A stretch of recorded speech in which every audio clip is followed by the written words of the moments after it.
This is Atomic Shinobi, and today I'm going to narrate second part of What If Neglected Naruto Was a Generational Genius. If you enjoyed this video, please like, share, and subscribe to this channel. Now wasting no time, let's start the story. Naruto moaned out loud, "Oh, what hit me?" as radiant light shone straight down on him, making him groan even more and placing his hand in front of his eyes to protect them from the sun's glare.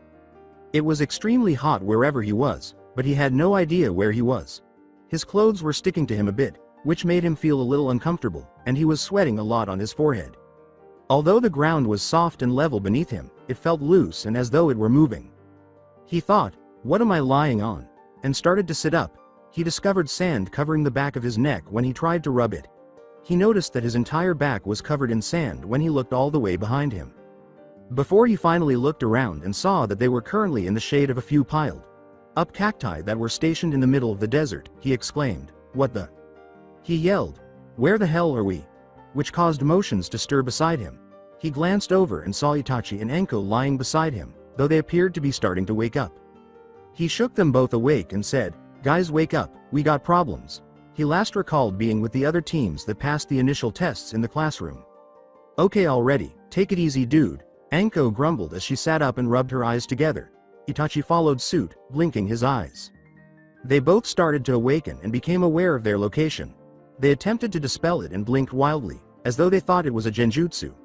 Enko summarized what everyone was thinking after they realized it wasn't a genjutsu and that they were actually in the desert. "Where the fuck are we?" As the three of them started to shakily stand up, he remarked, "The desert by the looks of things. Damn, Proctor must have knocked us out with knockout gas." They looked at themselves for the next minute and were relieved to still have everything they owned.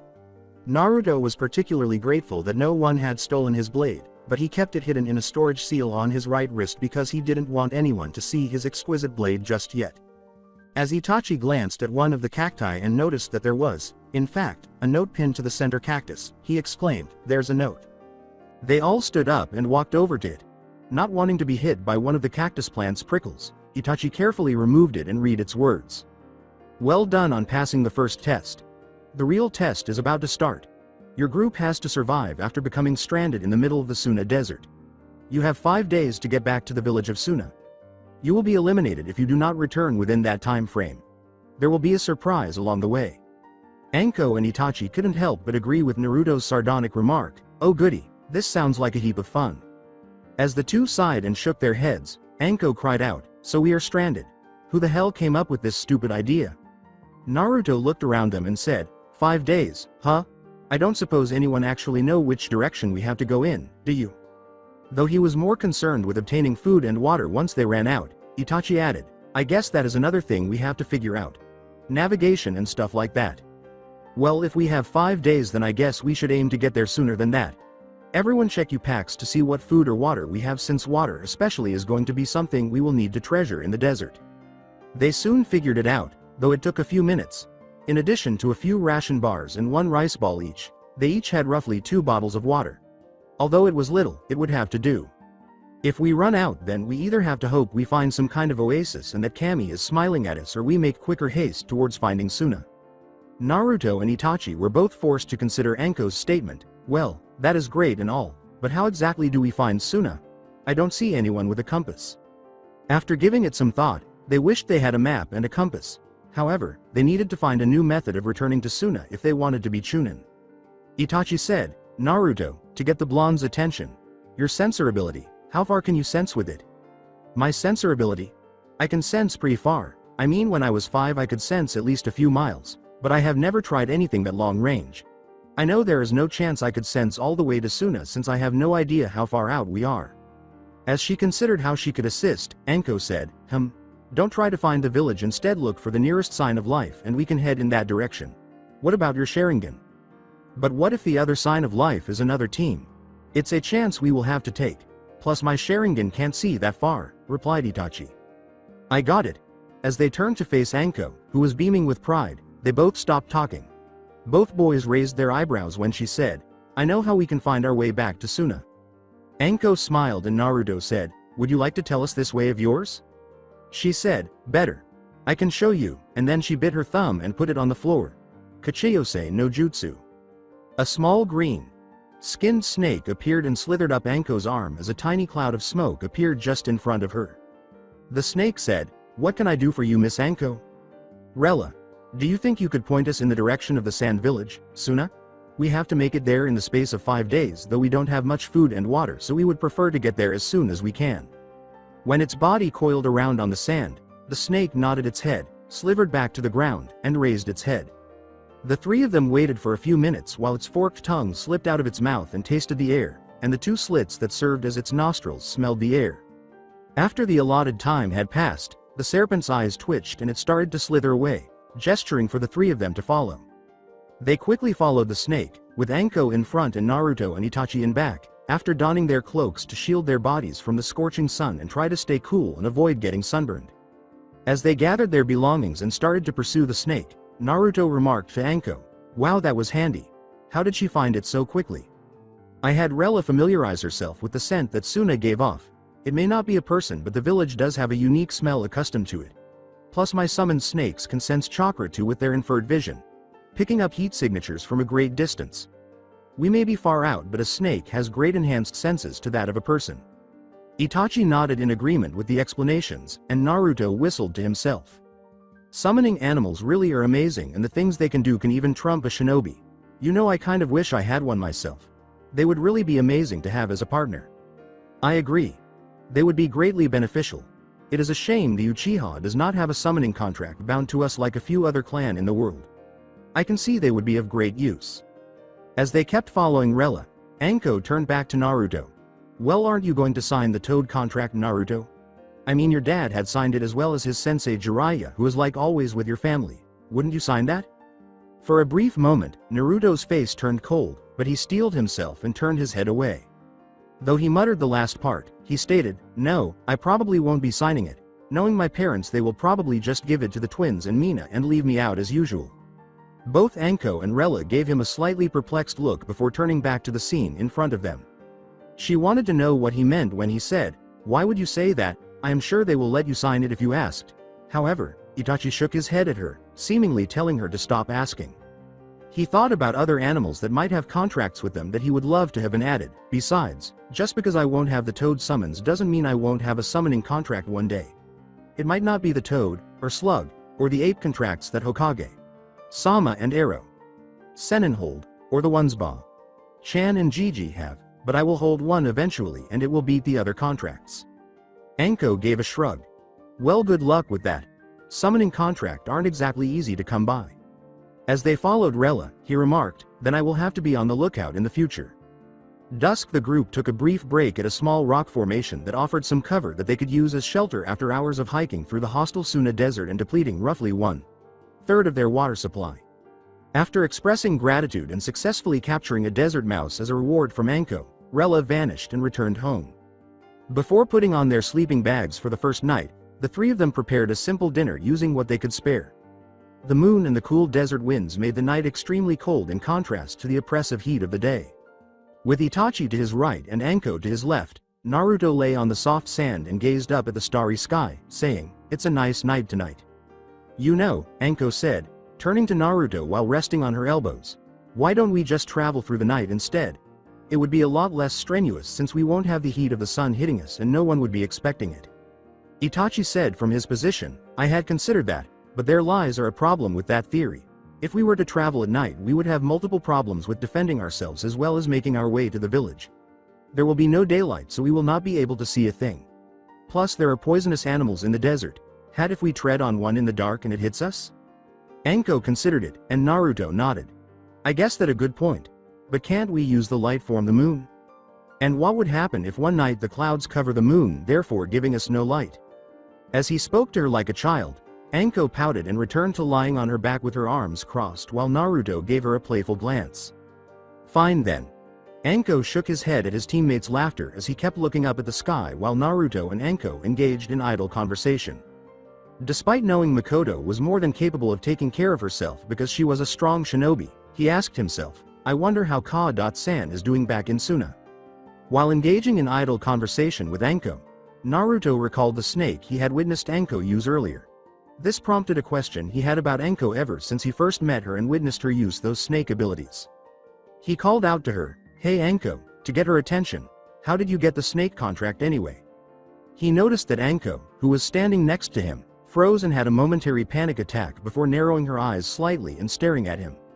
Itachi, who had wondered the same thing, glanced over from where he was standing. "Why do you ask?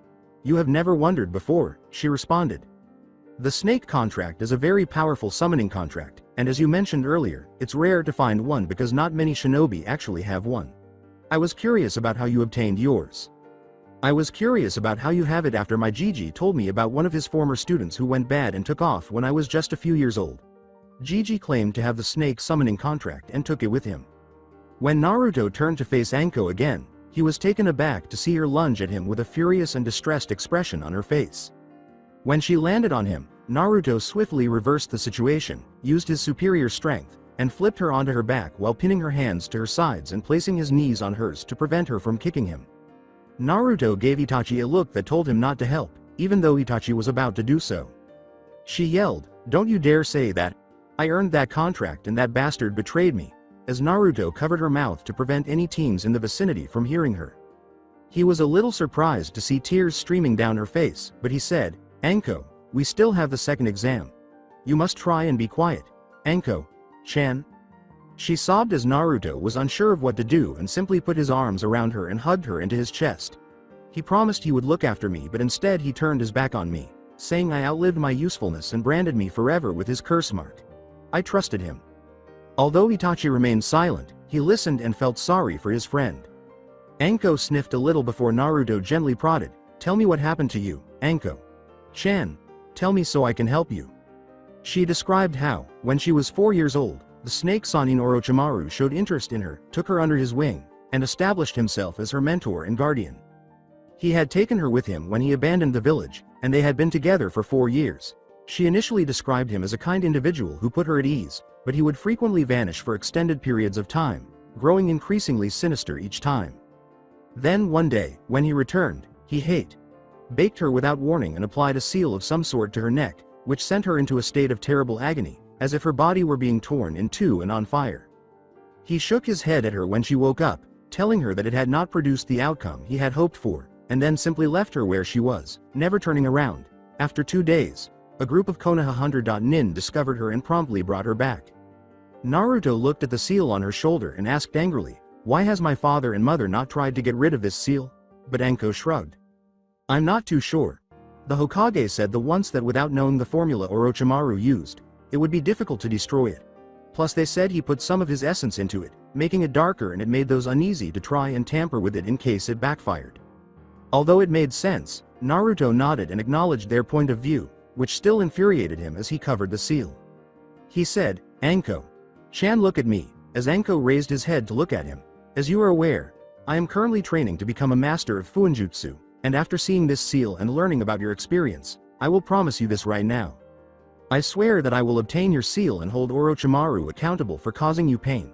As Anko gazed up at him with wide, shocked eyes, he said, "I promise it on my way of the shinobi." The two looked at Itachi and forgot he was there when he muttered, "I second that.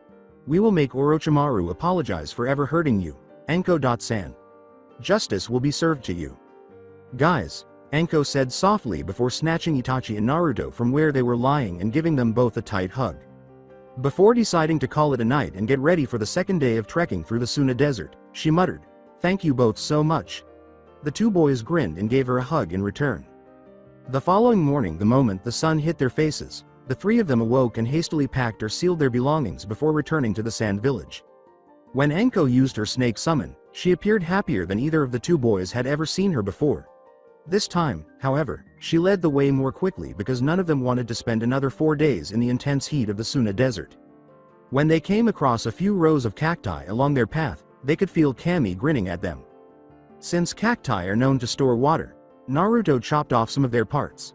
The three then drained what they could from the cacti and obtained additional water in case they needed it for an additional day. For a few hours, they were walking and enjoying themselves because they were moving quickly when Itachi and Anko noticed Naruto had stopped. "Naruto?" With his index finger to his lips, Naruto said, "There is someone here." Anko and Itachi immediately became alert, forming a triangle with their backs to each other. "Where are they?" Anko inquired as Naruto searched their surroundings with his eyes closed and Itachi's Sharingan activated. His eyes narrowed 20 meters east of them after a few moments of searching. There. Before launching their attacks, they all turned to face the location that Naruto had indicated. Gokakyu no Jutsu, Kaden, Tepudama, Suiden, Seneashu. A trio of reddish-orange balls emerged from the sands and struck the attacks, causing a small explosion that sent sand flying everywhere from the gust of the attack. The three attacks surged forward together all the way to the location where Naruto's sensor abilities pinpointed. They couldn't tell if the cloaked figure was male or female based on their appearance, but as the smoke and sand cleared, a figure emerged from the smoke cloud wearing a light brown cloak and an Anbu mask covering their face. The figure said, "Fuden. K's Senbon," in a monotone voice that must have been altered because they were unable to identify their gender. Senbon shot out of the user's hand and toward the team due to a gust of wind, but Naruto slammed his hands to the ground before they could hit him. Doden. Doryuheki. The figure leapt over the wall and pushed themselves forward and towards the group, landing in the center of the group and causing the trio to jump back as the wall came up and successfully stopped the wind, made Senbon form striking them. Naruto swung at the masked shinobi after opening Shisui, but a chakra enhanced kunai stopped him. "You're attacking us, but why?" As Anko stepped up from the right side and kicked the shinobi, who was able to dodge out of the way, he asked. "Now, I can't allow anyone to advance to the next round of the Chunin exams." The figure remarked, "You three have come quite far in such a short amount of time," which caused the three to stare at them in shock. "Thus, it is a component of the exam." As the unidentified shinobi nodded, Naruto remarked, "We need to defeat you to advance to the next round." Both of them drew away and leapt a fire distance before the unidentified ninja noticed Itachi making hand signals. Naruto glanced at Anko, who was still attempting to strike the shinobi, and nodded to her, who nodded back. He yelled, "Kaden. Hosenka no Jutsu," as 5 flower-shaped fireballs sped in the direction of the shinobi. Although they hit their target, they noticed a log in its place after the attack was over. Naruto claimed to have felt them beneath Anko after searching the area. "Kawarimi," he said. "Anko beneath you." Anko jumped just as someone leapt out of the sand to grab her ankle. They then quickly followed Anko and kicked her hard in the abdomen, knocking the wind out of her. While Naruto launched a barrage of shuriken at the enemy but deflected them with a ray of their own shuriken, Itachi jumped up from behind her and caught her as she fell. Naruto exclaimed, "Suiden. Mizurapa," as a stream of water erupted from his mouth. The enemy exclaimed, "Kaden. Heizekisho," as ash poured from their mouth and created a barrier in front of them that the water jet struck in its place. However, the figure swiftly appeared behind Naruto and kicked him in the back as well before finally tossing him in the direction of his friends. The figure then appeared next to Naruto and punched him, causing him to fall back before he could land. Upon landing, Itachi seized a kunai containing a paper bomb and hurled it in the direction of their adversary. She saw right away that they had once again used the Kawarimi when it exploded as it passed her head. The shinobi appeared behind them and used the wind senbon on them once more, saying, "You will have to do better than that." "Kaden. Bukaheki no Jutsu," Itachi uttered as the wind senbon was stopped by a wall of flames that erupted in front of them. The two started a taijutsu spar after the shinobi leapt through the firewall and lunged at Itachi. After recovering from the previous blows, Naruto and Anko proceeded to assist their teammate. Anko moved to the side and kicked the figure, which this time connected, as the figure tripped Itachi and caused a kunai to emerge from their sleeve and drive it towards Itachi. Naruto then appeared next to Itachi, blocking the strike with Shisui. But before they abruptly scattered in a gust of wind, the enemy shinobi smiled beneath their mask. Naruto said, "Wind clone," as they turned to face their previous location, but a voice called out from behind them. They exclaimed, "Fuden. Taifu Kugeki," as a windstorm sprang from their hands and hurtled in the direction of the group. Naruto said, "Disperse," and the three leapt away, only to be kicked away by what they assumed were clones that appeared from behind them. As the shinobi got closer, the three landed with a thud and the clones scattered in the wind once more. Not wanting to use Mokuton for this, he thought, maybe I should use my new sword technique. He could not risk being exposed as a Mokuton user just yet. We must collaborate. They must be stronger, perhaps on a Jonin level like Makoto Sensei, because they are not Chunin. Why are we forced to deal with a high-level ninja? Why were we unable to obtain a Chunin? Anko got to her feet and whined. I suppose they believed that we were unique. The three nodded, and Itachi remarked, "I don't think we should disappoint." As the three prepared, Naruto remarked, "If we work together we can do it. I'm not giving up just yet. How can I be certain that you are worthy of my time?" the ninja inquired. According to Naruto, "Watch and see." Seneashu, Anko yelled, and two snakes sprang from her sleeves, striking the shinobi as it leapt back. Futon. Daitopa, they said as a gust of wind erupted from her, knocking the kunai away. The masked ninja saw a flurry of kunai from Naruto and Itachi coming towards them. She noticed that Itachi and Anko had disappeared when she turned to face them, and when she looked up, she saw that they were approaching them and confronting the masked shinobi. The masked shinobi saw Naruto had disappeared as she attacked, and her eyes scanned the area while protecting from the other two. Itachi kicked high and Anko attacked low, making the shinobi work a little harder than before but still managing to dodge the attacks rather elegantly. Looking around, she noticed a bottle of water on the ground that had been used to collect the water from the cacti earlier, and she started to kick Anko when she noticed an opening, but she stopped when she heard a thud behind them. A voice from behind said, "Suiden. Sentu no Umi," revealing Naruto, who had concealed himself from the enemy by using the camouflage jutsu. The name of the jutsu caused their eyes to widen slightly, and they turned to look down at the still water bottle before the water abruptly screamed out of it, creating a sharp spire that was roughly 5 feet high. After cursing to himself, the shinobi had to leap forward and move away from Anko and Itachi. However, Anko's foot struck the ninja's stomach with force, and Itachi struck them with a kunai that slightly injured their right arm. The ninja broke out of her daze and attempted to make a hand signal, but she sensed someone else was behind them. The masked shinobi saw the blade had a blue aura surrounding it, indicating that Naruto was pouring chakra into it, and Naruto emerged from behind with both hands on Shisui.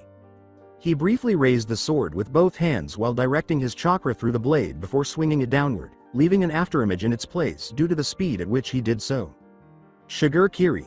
As the blade struck the kunai that was being used to stop it, it sliced right through it, and the tip of the blade reached the ninja's cheek and a small portion of their shoulder, he remarked. "Dude." All of them saw that it was a woman wearing the mask when the shinobi said, aloud, without using the voice muffler. The kunoichi then leapt into the air and made a few hand signals. "Shikuden. Kahozatsu," she said, causing the three of them to look shocked before three whirling balls of gas that resembled what they had initially seen materialized and rushed in their direction. The explosion pushed the three of them back and caused them to land on the sand, but they quickly got back up. "Doden. Doryuheki," Naruto said as he spit mud out of his mouth to create a mud-like wall in front of him and the others, which they all huddled behind as the wall rapidly cracked and was destroyed. "What was that? I've never even heard of Scorch style before, have I? Is there a bloodline involved?" Anko inquired. As they prepared for another assault but discovered that no one was present, Itachi remarked, "An old bloodline of Suna, though I am unsure of how many there are that can use it since I don't think there are many left." They looked at Naruto and saw him focused before he sighed in relief and said, "They're gone. I can almost feel her walking out of the area. So we can continue returning to the village after we pass?" Itachi nodded as Anko asked. She said, "Thanked Kami," and then fell to the ground, followed shortly after by Itachi and Naruto, who were finally able to catch their breath. Wow, what a fierce match. Her hits were hard, and she was really strong. The others agreed with Naruto when he said, "They packed a wallop, but not as hard as Ba-chan. She had a lot of talent.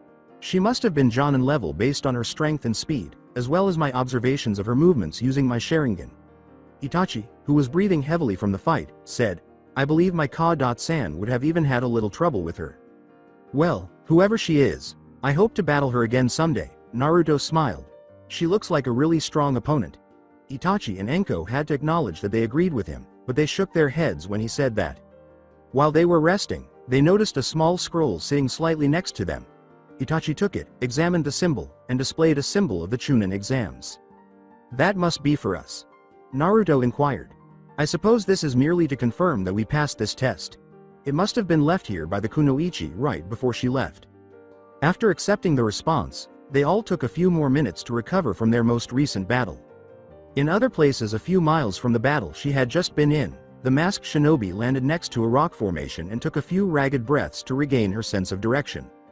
She exhaled as she hanged, causing a tiny cloud of smoke to cover her form. When it dissipated, Bakura, the proctor of the Chunin exams, was visible. Those broths were actually pretty good. She traced over the small cut on her cheek, where the blood had dried off, but she was shocked that the three of them, Naruto primarily, had even managed to hit her. She winced a little as she bandaged the cut on her shoulder before having it seen to later when she got back to the village. She was moved by Naruto's performance in the first exam and wanted to test him in the second, thinking, "Those kids are quite something. I may not have been going all out, but to actually wound me and make me use my Shokudan is not an easy feat." She started to return to Suna while clicking the joint in her neck, thinking, "That blonde kid has some skill. He might just win this exam." The following day, watching over the horizon, 2 Chunin gate guards stood at the entrance to the sand village. 3 figures in body covering cloaks approached them as they watched, and the 2 guards braced themselves for a fight, but as they approached, they recognized the children's faces and knew they were the same ones from the other day. Naruto stepped forward and displayed the scroll they were given the other day, and the 3 removed their hoods as they approached. "So all 3 of you returned?" It was one of the fastest times for the Suna survival exam, so one of the guards asked with a slightly impressed expression, "You're the first team to make it back." Anko's arms were slightly sunburned where the sun had managed to get them, and Naruto and Itachi were similarly affected. "Well, don't we feel special?" she said. The 3 of them proceeded through the desert after suppressing the disguised Bakura, but they moved more quickly this time because their only goal was to reach Suna as soon as possible. They soon found that the desert was one of their least favorite locations. Naruto eventually sensed the nearby village after spending another night camping and running a lot more because he recognized the signatures from the other day. "Now, what should we do?" The guards pointed to the scroll that Naruto was holding when Itachi asked. "Unlock it. You can now open the scroll since you have reached the gate," the other guard said, and the 3 of them shrugged as they examined the scroll. When the scroll started to shine, Naruto opened it, placed it on the floor in front of him, and stepped back. A few seconds later, smoke covered the scroll, but it was swiftly swept away, revealing a proud Makoto grinning at her team. "Ka-san." While Naruto and Enko smiled upon seeing their sensei, Itachi uttered a startled statement. She gave the 3 of you a quick, giant hug and said, "Well done all 3 of you. I knew you would all do it, but I was still so worried all the same." "Does that imply that we passed since we returned?" Enko and Naruto both asked with hopeful expressions, though Itachi's was a little more reserved. As Naruto and Enko pumped their fists in the air and Itachi grinned, Makoto nodded and said, "Yes, congratulations. You have passed the second round of the Chunin exams." After gathering their belongings and receiving a good grade from the gate guards, they headed for their hotel because the other teams would not be arriving for another 2 days before they learned the results of the third test. Naruto smiled broadly as he passed the 2 Chunin guards and entered Konoha, both of whom waved to him from the side. Makoto walked behind him, content to be home, while Itachi and Enko walked next to him. The trio was relieved to have 2 days off following the second exam because 3 days of walking in the scorching Suna desert had worn them out. When they were reported to the case cage office at the end of the 5 days, they were shocked to learn that only 2 other teams had survived. One was a Kumo team, and the other was an Iwa team. The case cage was a man in his mid-30s with brown eyes, tanned skin, and dark plum red hair. He wore the traditional cage robes and had dark rings around his eyes, as if he had not gotten enough sleep. In addition to congratulating them, he explained the Chunin exam's goal, which was to prevent war and foster better ties between the world's shinobi villages. They then had to choose a number to determine who would face whom in the matchups. Since there were 9 of them, it was determined that the 4th match would be a triple threat match, while the first 3 would be single matches. Enko received 1, Itachi received 4, and Naruto ultimately selected number 8. Naruto learned the names of all the competitors and who his opponent would be in the first match when they revealed the numbers they had all received. Or, in Naruto's case, the identities of his first 2 adversaries. Rado of Kumo vs Anko of Konoha, Itachi Uchiha of Konoha vs Deidara of Iwa. J. of Kumo vs Kuretsuchi of Iwa, Naruto U Namikaze of Konoha vs Akatsuchi of Iwa vs C of Kumo. The idea of beginning with 2 opponents instead of 1 made Naruto groan in his head, but he accepted it and moved on. In addition, he thought it would be a great way to test his strength. However, he saw that the girl from the first test was staring at him when he turned to face the Iwa team. Her frown initially appeared perplexed, as though she was attempting to solve a puzzle, but then she scowled slightly and turned her head away. He concluded that girls were simply too strange for him to comprehend. Makoto halted them with the words, "Okay everyone. I'm going to go see the Hokage and tell him we're back. The rest of you can head on home and get some well-deserved rest. Though I expect you all to be training for the next portion of the exams," she said with the 3 of them nodding. Now since I am Itachi's mother as well as sensei, I am going to be able to help him every day get prepared for the exams in a month's time. That won't mean I will leave any of you out though. If you want my help, just come to Uchiha clan compound and I will help. As Makoto nodded and turned to face Naruto, she said, "Thanks sensei, but I think I might get a few of the older Jonin to help." Kurenai.san said she would help me if I got past the first 2 exams, as did Ibiki. I might ask them for some help. I might ask Gigi and Chan to help me prepare. Makoto nodded once more but urged them to come to her if they needed assistance because she wished to assist all of her students equally. Naruto and Enko thanked her for this. Naruto headed back to his house after the group left. It was quieter than usual when he got home, and he wondered where everyone was until he tried to sense them. He was shocked to feel Kushina and his siblings in the backyard. He stopped dead in his tracks as he was leaving, and the sight before him made his heart ache. Kushina was demonstrating to Eiji and Mito how to hold and toss a kunai at a wooden post while she held one in her hand. Since they were still too young to use the metal kunai, both were using wooden ones. As his hands trembled a little from the scene, he thought, "She's teaching them." However, he quickly shook himself out of it when little Mina, who was chasing a butterfly, saw him and started to approach him. "Naru!" she exclaimed as Naruto's eyes grew softer. He leaned in to give her a small embrace, and he nuzzled her tiny nose with his own. He said, "Hi Mina-chan, have you been a good girl?" Mina nodded joyfully and then burst out laughing as she started to play with Naruto's blonde hair. Even though he wasn't around much, Mina's love for her older brother was evident to everyone around them, and she would always follow him when she could, even though her short legs wouldn't carry her very far. There was a small part of him that could not bear to be apart from Mina, even though he was separating from his family. In addition, to everyone's surprise, she had cemented her place in his heart when her first word was his name. Naru.ni. Naruto heard a small child's footsteps move quickly in his direction. Looking sideways, he braced himself as a blonde blur with a few red striations leapt into him and gave him a tight hug. Mito gave Naruto a big, sloppy kiss on the cheek, causing him to pause for a moment before planting a quick kiss on the top of her head. "I missed you so much," Mito said. While Kushina approached him slowly, Eiji hurried after his sister and gave his older brother a waist hug. As she removed Mina from Naruto, much to the little girl's chagrin, she said, "Welcome home Naru-chan.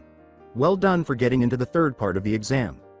With a slight nod from Kushina, he said, "Yeah, thanks Ka-chan.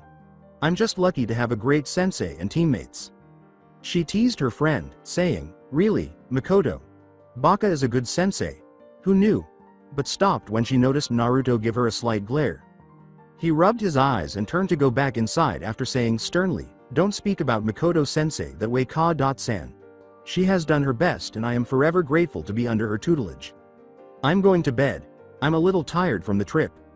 With a slightly shocked expression on her face, Kushina stared at Naruto's head back inside without responding.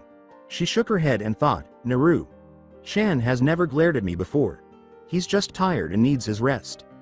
When she turned around, she saw her kids wearing somewhat dejected expressions as Naruto left. The twins then resumed practicing their wooden kunai, and Mina returned to chasing butterflies. She would have seen Naruto use San rather than Chan, as he usually did, if she had been more attentive. Later that night, Naruto lay in bed and gazed up at the ceiling while the moonlight softly filtered through his window's curtains. He had spent the majority of the day sleeping in his room, only really falling asleep when his father arrived home and they sat down to dinner. While Mina was either staring into space or laughing at the amusing faces Naruto was making at her, Mito and Eiji dominated the conversation during dinner, discussing their day with Kushina. Since he wasn't in the mood to talk, he only provided brief responses to the Chunin and Naruto tests, avoiding going into specifics. Minato and Kushina both scowled a little at that and asked him to elaborate, but he largely remained silent and ignored their requests. After that, he had his cutlery and dish cleaned before returning to his room. Since he knew there had been talk about showing him the Shozen Jutsu, which he was looking forward to, he hoped Tsunade and Shizune would accompany him when he traveled to Hiruzen tomorrow to train for the third round of the Chunin exams. It was 11 o'clock when he checked his alarm clock. Just as he was about to close his eyes, he heard his door open a little and heard small footsteps approaching the bed. He sat up and noticed little Mina carrying her teddy bear in her arms as she walked toward him in her tiny purple pajamas. He watched Mina-chan rub her eyes with her small hands before turning to face him and extending her arms, saying, "Mina-chan, what are you doing in here? It's late and you should be in bed." She said, "Stay with Naru." He hesitated for a moment before he said it. Grinning, he moved forward to pick up his younger sister. With Mina curled up beside him and Naruto leaning on his side, he pulled the covers up and placed both of them beneath them. As Naruto put his arms around Mina to keep her safe and warm, she nestled into her big brother's chest. She yawned and said, "Love you, Naru." Then she instantly fell asleep. Naruto gave his younger sister a tender forehead kiss while glancing down at her. "Good night, Mina-chan, sweet dreams." Kushina passed Naruto's door just as he was falling asleep and noticed it was slightly open. Her expression softened and a warm smile spread across her face as she caught a glimpse of her youngest snuggling with her oldest. Stepping back on her tiptoes, she silently and gently closed the bedroom door and headed to her and Minato's room. The following day, as Naruto concluded recounting the first 2 rounds to Hiruzen, Tsunade, and Shizune, who had welcomed him back and congratulated him on his efforts in the Chunin exams, and on reaching the 3rd round, Hiruzen remarked, "I am impressed, Naruto. You and your team sound like you had quite the experience for your Chunin exams. And you finished the 2nd round in 3 of the 5 days is an impressive feat. Now what do you know about your 2 opponents?" "Well, that's just it. I don't really know anything about them. I can only make guesses by their size and personalities. We did not have any chance to see any of each other's abilities." As she considered it, Tsunade thought, You said one was called Akatsuchi who was from Iwa and the other was called C who was from Kumo.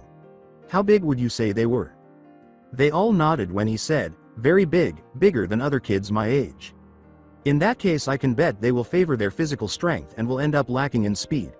We can work on your speed and make you faster than ever. Plus I will be drilling you into taijutsu every day until you can stand anymore," she said with a grin that made Naruto respond with. Tsunade and Hiruzen nodded in agreement as Shizune continued, "Plus I bet this boy from Iwa will use earth jutsus since they are very common for shinobi from Iwa, and the boy C from Kumo will favor lightning jutsus for the same reason. So we work on his speed along with teaching him jutsu to counter earth and lightning. Wind we can do, but Naruto does not have a lightning affinity. Then we focus on water and earth techniques. Counter earth with earth and then use water against lightning. The two are both each other's enemy," Hiruzen stated. "Plus I can work on my kenjutsu and fuinjutsu when I am on my own." All of them nodded, and they hastily planned out his training schedule for the upcoming month until it was time for him to depart for Suna once more. He was trained by Shizune until 1 in the morning. After an hour long lunch break, Tsunade would pick him up at 2 minutes before 6 o'clock. He could then concentrate on his fuinjutsu and kenjutsu in the evening. Hiruzen inquired, "Where are you up to in your fuinjutsu?" Naruto smiled and reached into the storage seal on his right wrist to retrieve a small book. "I'm in the middle of level 4 at the moment, Gigi. I maybe have a couple of months, maybe a year at most until I am ready for level 5, he replied. Hiruzen expressed his admiration by whistling. He would be shocked if Naruto was already at his parents' fuinjutsu level, or perhaps even better, by the end of the following 10 years. Hiruzen and Tsunade nodded in agreement as Shizune stated, "Now that we have that covered, we can let Naruto know of the new techniques we will be teaching him." The idea of learning something new made him a little excited, so he asked, "Really? What techniques?" When Shizune extended her hand, Naruto saw a green aura envelop it, allowing him to identify what it was. She nodded, and he said, "The Shozen Jutsu." Shizune gestured to Hiruzen, who made the ram seal and made a clone beside him. "It's time we taught you how to heal yourself and others around you if the time ever comes." Shizune continued, "Since you have great control for your age, no doubt you will be able to pick it up quickly. Though we may have a way of cutting that time down greatly." "The clone technique? But I already know the clone technique." Hiruzen tapped on the clone's head to demonstrate their solidity and remarked, "Ah, but this is not like the illusion clones. These clones are very real but can be dispersed if we will it to or they're hit hard enough. Plus any memory or action they have or do will go straight back to the original. Normally we would not show this to you since it is a B-rank jutsu that requires a lot of chakra. However, since your chakra levels are already nearly the same size as Shizune and you have great chakra control, it means we can teach it to you early. So any of the jutsu I try and learn will be shortened because the clones will also learn it as well. I'm not surprised you figured it out. You are a smart cookie, Naru-chan. Tsunade replied. But yes, that is what we are aiming for. We will be able to teach you a lot in just a month if you make a few clones to learn it at the same time. So for new techniques, Shizune-chan will teach me the Shozen Jutsu and Gigi will teach me the Kage Bushin no Jutsu. Then what are you going to teach me, Ba-chan? Shizune and Hiruzen appeared somewhat alarmed when he asked, but Tsunade smiled. They were both aware of what she was going to teach him, no doubt. Hiruzen asked, almost beggingly, "Are you sure you want to teach him the Jutsu Tsunade? He might not be ready for it just yet." Tsunade waved it away. "I have no doubt in my mind he will be able to learn it and master it to a degree in time for the Chunin exams. Besides, I have never taught this jutsu to anyone before, and I think teaching it to Naru-chan would be the right thing to do." Naruto appeared somewhat perplexed as he couldn't tell which technique Tsunade was referring to because she had a few that she had never taught anyone, not even Shizune. Naruto was led outside by Tsunade, who gestured for him to follow her. Hiruzen and Shizune, who were both a little pale, followed behind them. Naruto claims to have heard Hiruzen muttering to himself as she stood in front of one of the Sarutobi clan's training fields. "This Naru-chan is what I will be teaching you. When people see you do this, they won't want to go anywhere near you." She lifted her right fist high in the air for the three to see, grinning to herself. Naruto could see the bright blue glow in her right hand growing denser before it abruptly vanished from her hand. "Huuuuuahhhhhh," Tsunade exclaimed, bringing her right fist to the floor and giving it a forceful punch. The entire training field cracked and exploded as soon as her fist struck, sending a large cloud of smoke and gravelly smoke through the air. Even though the entire training field had been leveled, some damage had been done from behind Tsunade, so Naruto, Hiruzen, and Shizune were able to use their chakra to keep them in one spot. Naruto exclaimed to himself, "Whoa," he had witnessed Tsunade's use of her super strength skills numerous times, including during their spars together, but each time he watched in awe and mild terror. Tsunade turned to face Naruto, who exclaimed, "Why? You're going to teach me that?" With a smile. "I am.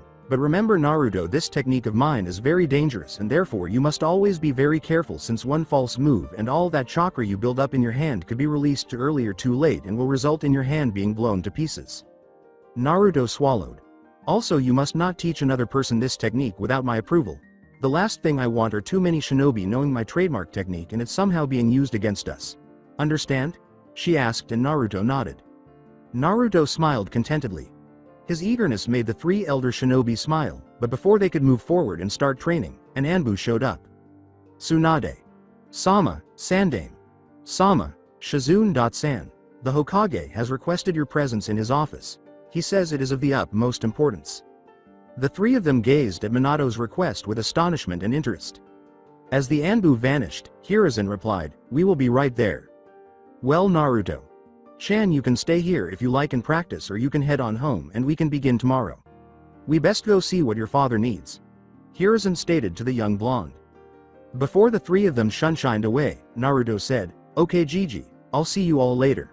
Shizune and Tsunade each kissed his forehead. Naruto watched them leave until an idea struck him, and he saw an opportunity to do something that would keep his parents and others in the dark. "I think I'm going home."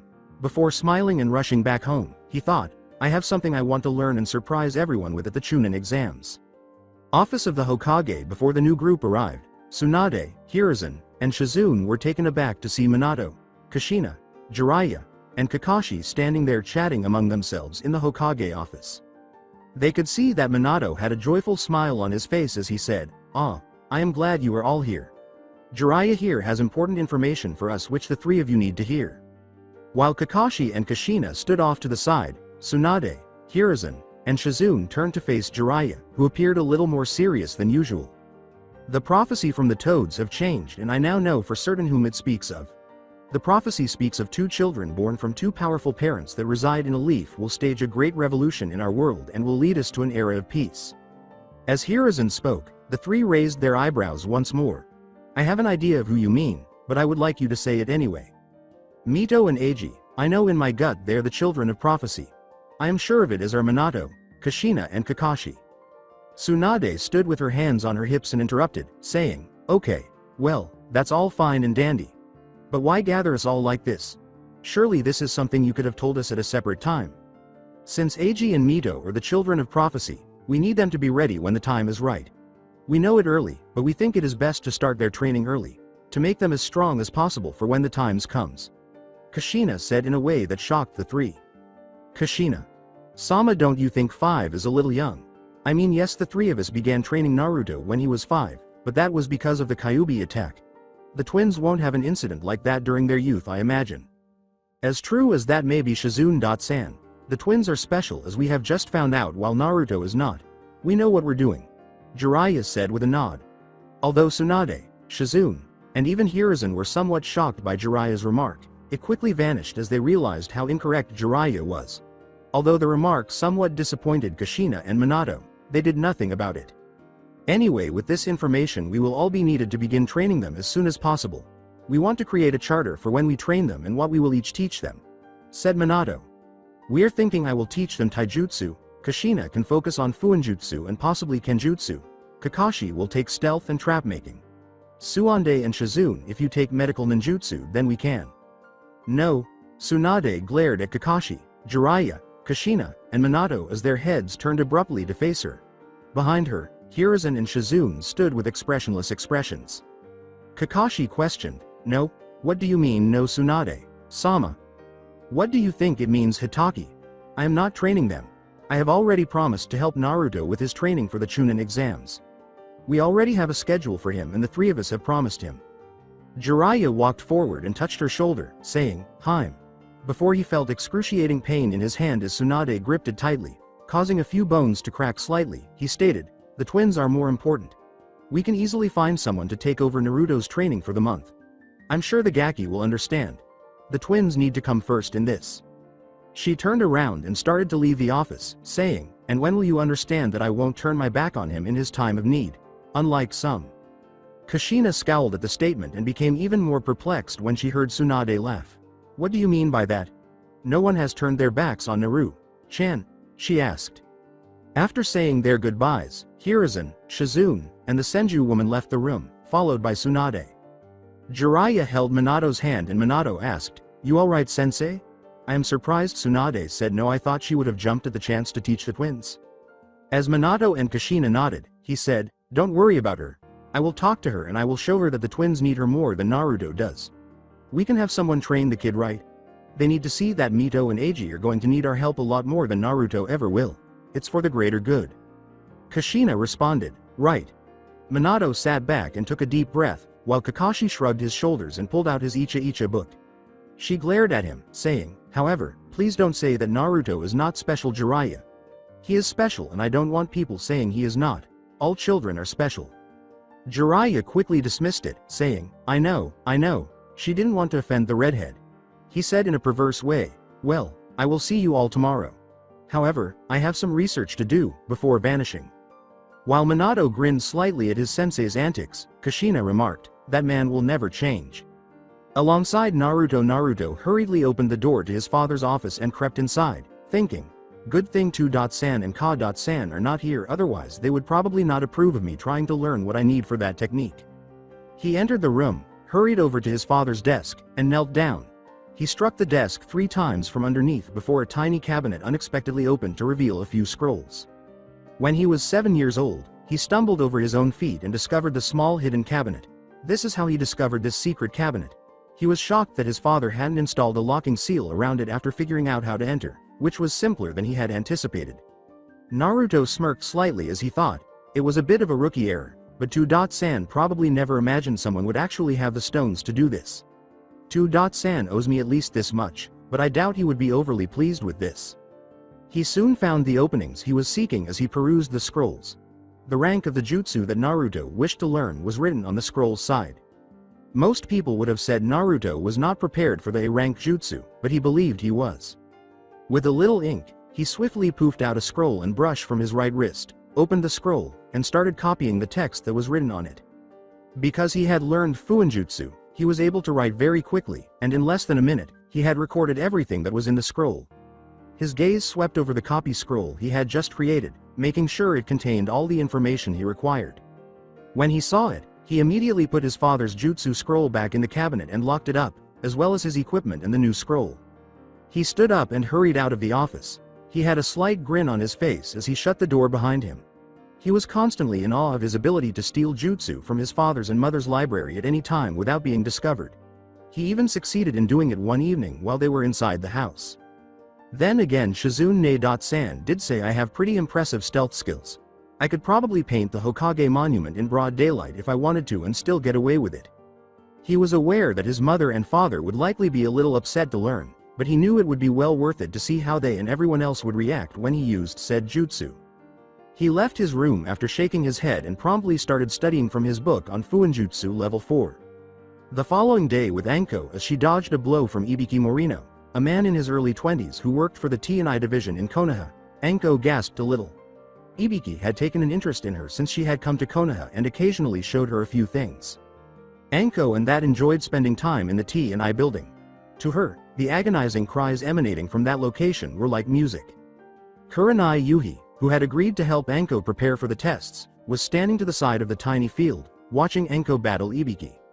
I refused to allow the distance between Naruto and Itachi to widen. I have to catch up. Before she charged and used her snakes to try to bite the living daylights out of Ibiki, she thought, especially if I want to kill him one day. Alongside Itachi in the center of one of the Uchiha training fields, Itachi sat meditating with his eyes wide open, displaying his mature Sharingan that was looking around. A flurry of shuriken rushed in his direction after a short while. But Itachi sprang to his feet and hurled his own shuriken with such speed that it defeated each and every one of them. When he got to his feet, his mother came up behind him and threw her tanto at him, but he chose to let the blade go through him instead. When it did, Itachi simply vanished like a mirage without any blood spilling. Makoto remarked, "Very good Itachi-kun." She turned to her right and saw Itachi standing there, nodding at his mother, before her own Sharingan flared as the two of them lunged at one another. Alongside Naruto squatted on his spot, breathing easily while clutching the sheathed Shisui in his left hand. He was concentrating on everything around him while keeping his eyes closed. He was able to hear and feel everything and everyone in his immediate vicinity, including Shizune and Hiruzen, who were observing from a distance.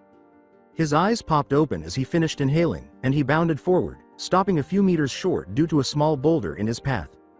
Naruto was gradually resheathing his blade, which was now out of its sheath. Naruto muttered under his breath just before he inserted the entire blade, and then there was a loud crack and the clink of the blade being fully sheathed.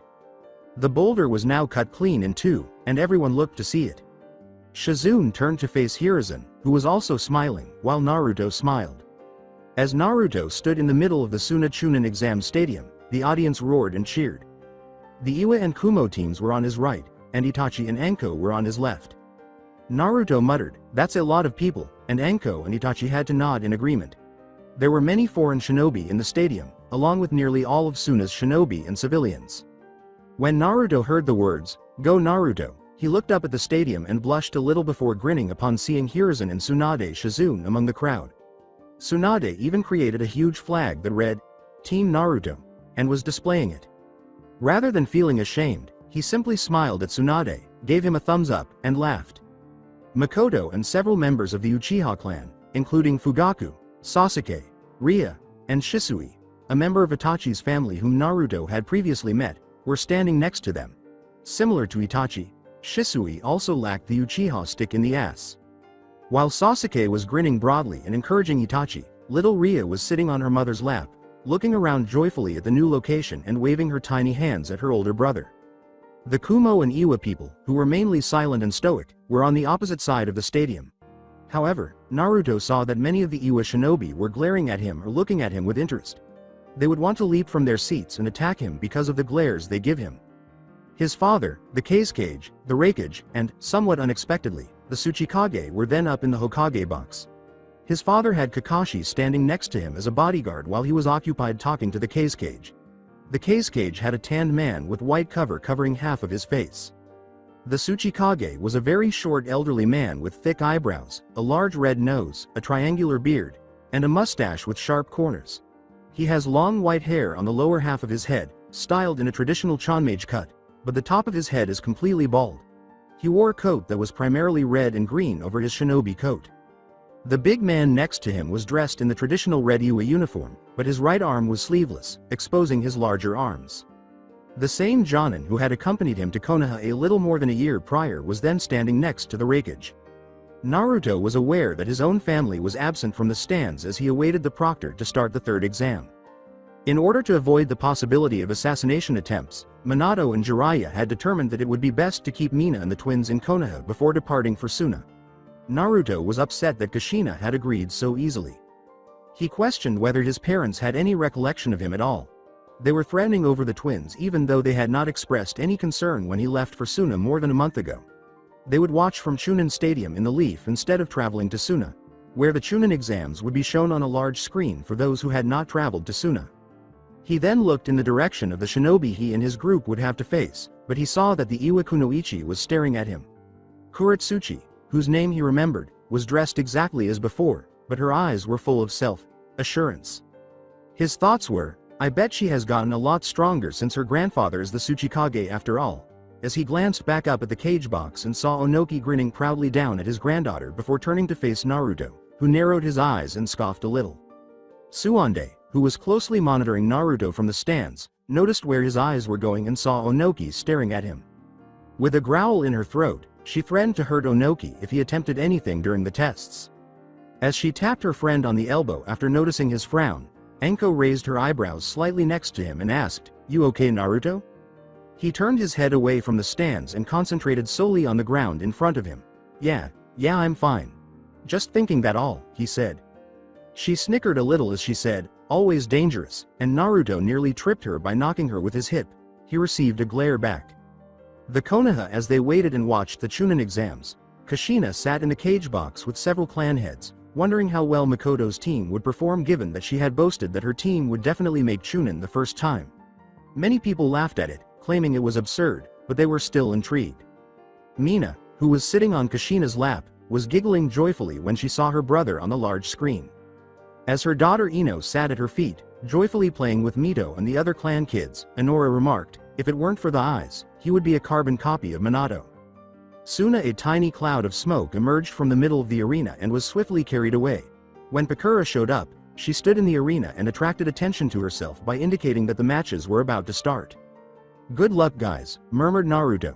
Itachi and Enko both said to him, "You too," before they listened intently as the cage rose from his chair and started talking, his voice echoing throughout the arena. "Ladies and gentlemen, welcome to the third part of the Chunin exams. I welcome everyone who is from the village of Konoha, Iwagakure and Kumogakure and hope you are enjoying your stay here in Suna. Watch as these 8 young genin will show the world why they are ready to advance into becoming Chunin of their village. Pakura, I leave the rest to you." After giving her cage a nod, Pakura turned to face the 8 genin. "If any of you want to drop out now, then now is the time to do so," she said as everyone watched as no one moved. "In that case would everyone except for Anko Mitsurashi of Konoha and Reito Kirishini of Kumo please leave the field and go to the competitor's box," she stated. "Kick some ass Anko," Naruto said, and Anko smiled back at him, understanding that she had exactly what she wanted in mind, a kicking ass. As they watched their friend and teammate, Naruto and Itachi exited the arena and stood beside each other. As Anko and the Kumo shinobi took up their positions, Itachi questioned, "So how do you think she will do?" The question caused Naruto to smile. "Anko is going to win, no questions asked. She has been working her butt off this last week so there is no way she would lose to this guy." In the field, "You ready to lose, Leaf Girl?" Reito asked, shuffled his arms around and cracked his neck. Anko stood steadily and composedly, gazing at her opponent before licking her lips slightly to express her excitement for the fight.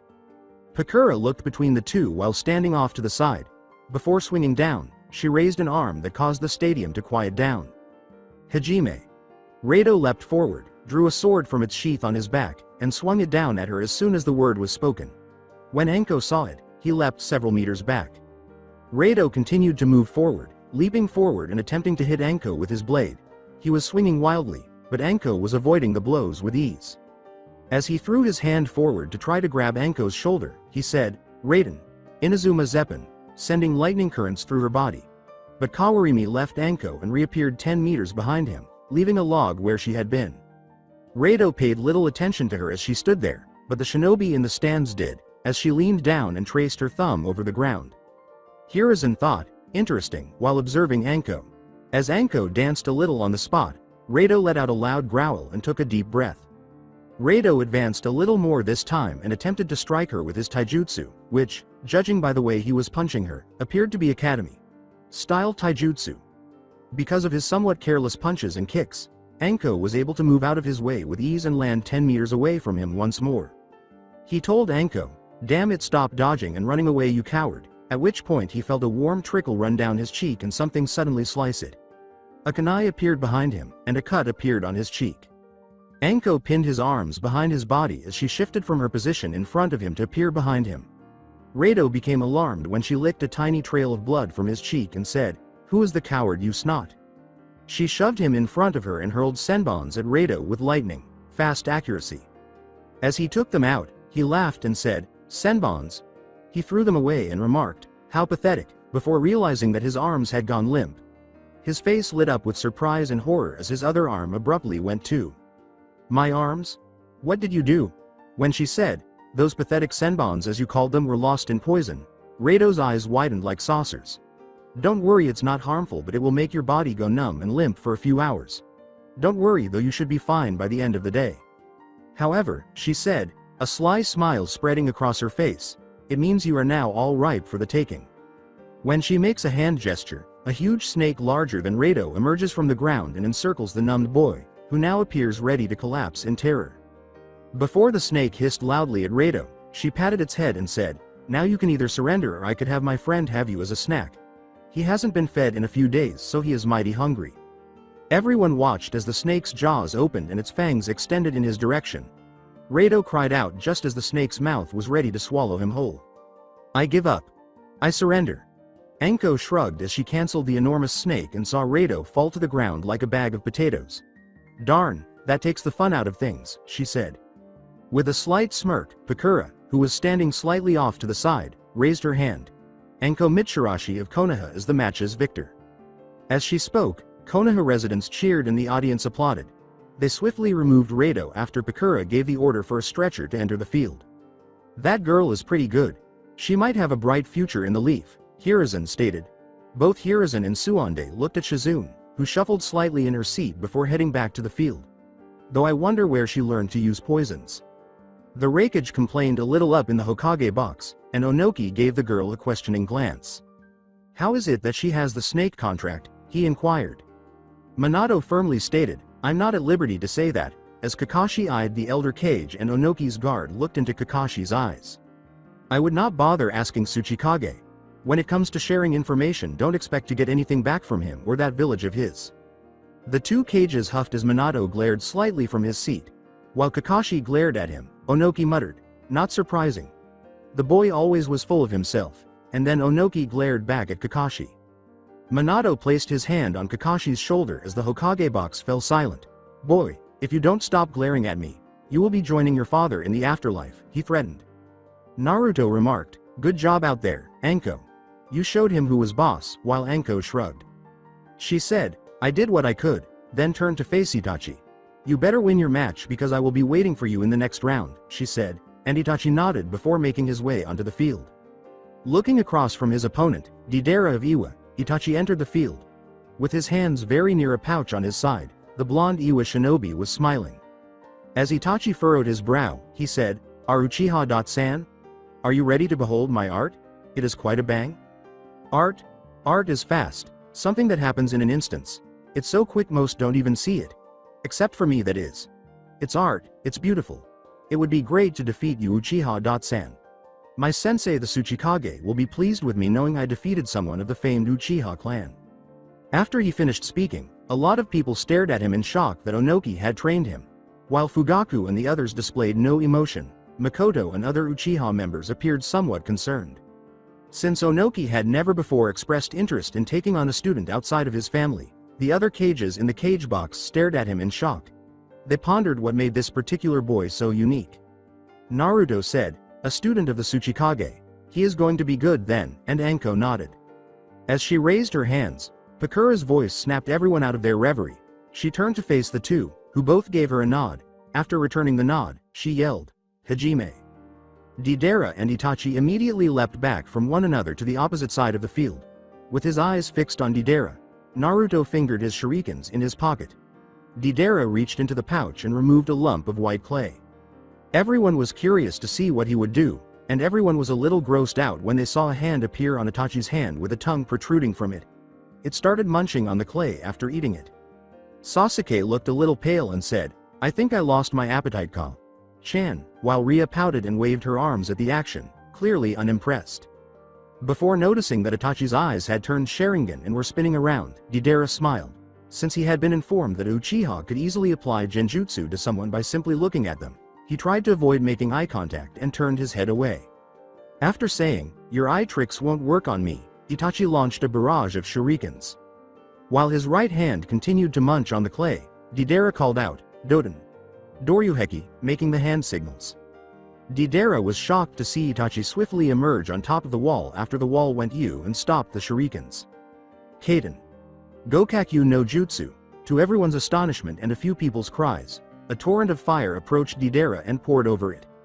Itachi appeared somewhat taken aback, but when the fire went out, he and everyone else were completely taken aback by the sight of Deidara melting away. Itachi thought, a clone, but then he heard scurrying coming from below. When he looked down, he saw tiny clay spiders approaching him.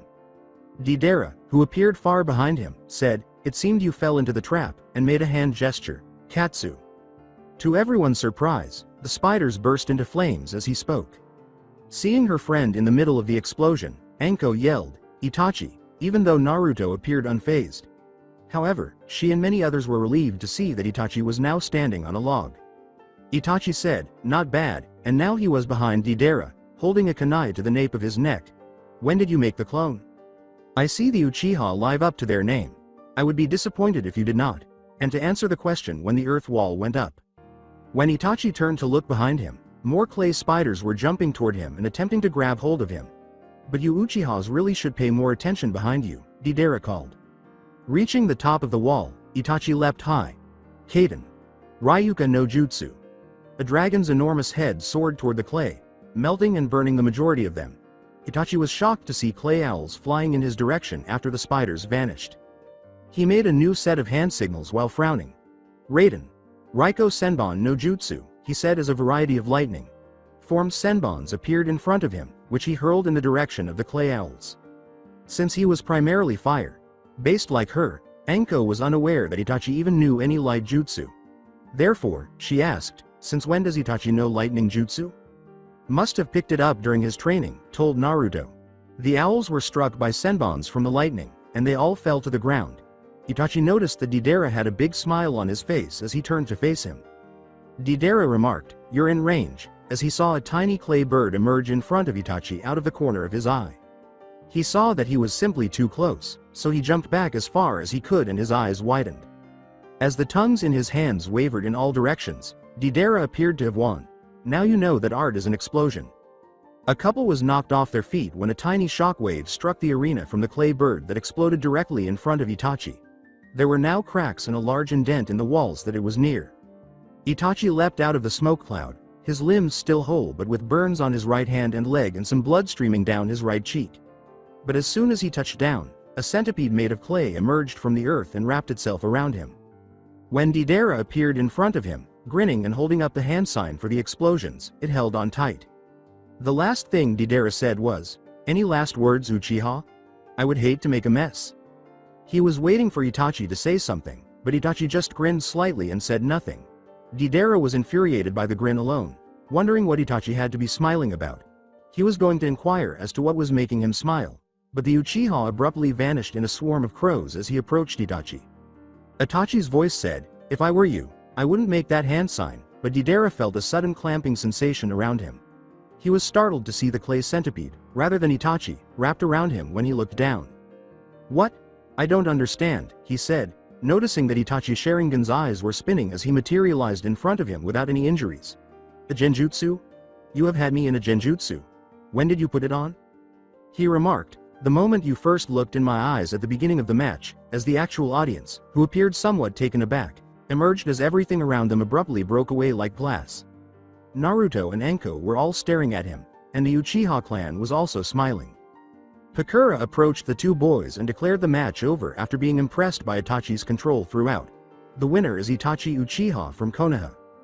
Deidara, who had never felt so humiliated, walked slowly across the field with his head down as many cheered the Uchiha.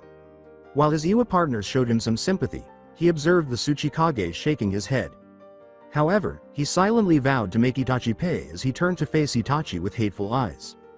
Makoto exclaimed, "That my boy! That my Itachi-kun," and Sasuke and Ria joined in. Fugaku attempted to reprimand his wife for acting inappropriately, but she simply waved him away. Itachi was a little flushed after leaving the field because his mother was yelling at him for his good performance. He noticed his teammates' smiles. "Very nice, Mr. Uchiha. Winning with a genjutsu. How very Uchiha of you, Anko exclaimed, giving him a shoulder pat. Though you better now, it will take more than a genjutsu to make me down, she continued. He called back, I would expect nothing less, Anko, as the next match was announced and they watched the Iwa girl and the other Kumo shinobi enter the field. As they all looked at the two opponents, Anko questioned, so who do you think will win this one? Naruto's two teammates were glancing at the girl. Her strength is something I am aware of. Since she is the Tsuchikage's granddaughter, he will undoubtedly assist with her training. However, I don't believe a genjutsu will be sufficient to defeat her, in contrast to Deidara. He had no idea how correct he was. The match was short-lived. Kuretsuchi had maintained her composure while the Kumo nin had changed like some academy student, and she swiftly defeated him with her taijutsu, which was known as the rock style used by the Iwa shinobi. The Kumo nin's chances of winning were swiftly crushed when she used a couple of C and B ranked earth jutsus, trapping him in earth before using quick, strong punches to knock out his lights. When it was over, Pakura called it quickly, and Kuretsuchi was standing there with a triumphant smile on her face, barely scratched or worn out, while the Kumo nin was lying on the ground, bloodied and unconscious. Returning with pride to the box of finalists, Kuretsuchi glanced at Naruto for a moment, seemingly telling him to try to beat that. Naruto smirked and thought, oh, it's on, before hearing his name and the names of the two people he would be facing called. They all received applause from their respective villages as he, Akatsuchi, and C entered the field. Back in Konoha, Mito, Eiji, and Mina all cheered and clapped when they saw their big brother on the big screen, while Kushina clapped lightly while grinning as she watched Naruto's match. Tsunade, Shizune, and Hiruzen cheered, with Tsunade being the loudest, telling Naruto to kick some serious ass. Having witnessed firsthand how Naruto's two teammates had fought, all of the cage and bodyguards in the cage box gazed down at him with curiosity, probably wanting to see how strong he was and whether he was like his parents. Now, however, it was Naruto's turn to shine. Pakura was standing just outside the triangle formed by the three, and he noticed that Akatsuchi and C nodded and looked at one another before turning to face him. Even though Naruto had remained completely composed and was now getting ready, he and many others saw it and secretly cursed. Hiruzen and Tsunade were the only ones who saw it and secretly grinned. As soon as Pakura yelled, Hajime, Akatsuchi and C turned and charged in his direction. When they connected, to everyone's surprise, Naruto poofed out of existence. Akatsuchi prepared to punch him from the top, while C punched him from the bottom. Naruto watched them approach and felt their chakra and movements from it. Bushin's cage. The shinobi all thought as they saw it, and Minato's eyes, who was observing intently, widened slightly. Naruto is familiar with shadow clones. Wonder where he go, Akatsuchi said, scratching his head and putting a finger to his lips. C attempted to push him away, but before he could do so, two arms emerged from the earth and pulled him to the ground. Naruto whispered, Doden. Shinju Zanshu no Jutsu, as C was dragged down until only his head was visible. Akatsuchi eyed him as he leapt out of the ground and used taijutsu on him. As he swung, Naruto realized that his suspicions about him were correct. That is, Akatsuchi was more concerned with power than speed, which allowed Naruto to easily dodge all of Akatsuchi's kicks and swings and land a few blows of his own on him. He focused on the side where his kidney would be, and he thanked Shizune in his mind for the anatomy lessons. While C had managed to dig himself out, Akatsuchi grunted as Naruto pushed the large genin away. He then made a few hand gestures and yelled, Raiden. Dendu Underi. Little waves of lightning erupted from C and headed in Naruto's direction. Seeing them, Naruto created his own hand seals. Doden. Tsuchi no Yai. The ground erupted, lifting him into the air as he dodged the lightning's waves. In doing so, Akatsuchi leapt backwards, then quickly pushed towards Naruto after pumping chakra into his feet. He swung down at Naruto, who leapt away and landed on the side of one of the walls, while the Iwa ninja reduced the area he was standing on to rubble. Doden. Goremu no Te. Clumps of rocks formed around Akatsuchi's hands, increasing its physical capabilities. C and Akatsuchi appeared in front of Naruto as he leapt down from the wall and landed back on the ground. They both moved forward and used taijutsu to try to hit him again. Once more, however, Naruto's speed was faster than both, and he was avoiding them with grace and near ease. It also did not help that Akatsuchi and C kept running into each other. Stop getting in the way, Iwa idiot. I trying, Mr. Kumo boy. Naruto said, you two don't make a very good pairing, you know that, and then he kicked C hard, knocking him a few meters away, while Akatsuchi was kicked in the face and then kneed in the face, sending him reeling backwards. He felt a crunch, so it's possible that Naruto broke Akatsuchi's enormous nose. He said, "Sweden. Tepudum," as glomps of water erupted in the direction of C and Akatsuchi. A couple of the water shots struck the two, causing them to bump into one another and stumble a little. They threw kunai and shuriken at Naruto in retaliation, but instead of leaping out of the way, Naruto stood there composedly before swiftly drawing the Shisui and using the black blade to deflect them all. This was the first time he and many others had seen a black blade, and many of the shinobi from other villages licked their lips and the thought of having the sword but froze when Ki hit them and saw Tsunade glaring at those who she knew had those stealing thoughts. When he did, many in the audience, both civilians and shinobi, marveled at the blade. Even Minato, who had only seen the sword in its sheathed state and had never actually taken out before, looked at it curiously. Kushina also gazed at it in Konoha, his eyes wide. "Why haven't I seen that blade before? At home, I should have seen that sword, wouldn't I? You two teaming up is a little unfair, isn't it?" I was curious as to why they teamed up, so Naruto said something that surprised the two. "It is irrelevant. Most people despise you for being the Flash's son. Iwa despises your father, and Kumo despises your mother. As a result, they both despise you," C stated. Both Minato and Kushina scowled from their positions in the cage box and back in Konoha. But many of the Leaf Shinobi shook their heads and declared that they would not allow anything to happen to one of their shinobi. "Well, I suppose I should start taking things seriously if that's the case," as he held the still sheathed Shisui, he said, startling the majority of those listening. Tsunade shook her fist at him from the crowd, causing some people to laugh. "You know my Ba Chan has always said that I have the devil's luck since her completely sucks," he said. "In addition to thinking, I can end this in one move," he said. "I think I can end this soon since watching you two fumble over each other leaves little to be desired." He traced the hilt of his sheathed blade with his fingers, saying, "I guess it's time that I finally used it." "You believe so? Well, I'll show you," C said, disregarding the collaboration with Akatsuchi. He held 8 kunai in his hands, paper bombs wrapped around them, ready to be thrown. Akatsuchi made hand gestures beside him before crashing to the ground. "Doden. Goremu no Jutsu." A large hand yelled out of the ground in front of him, and a rock figure 3 times the size of a typical person emerged, roaring loudly. "Very impressive." To the astonishment of many, he said, "Now it's my turn," before placing his hand on the Shisui hilt and closing his eyes.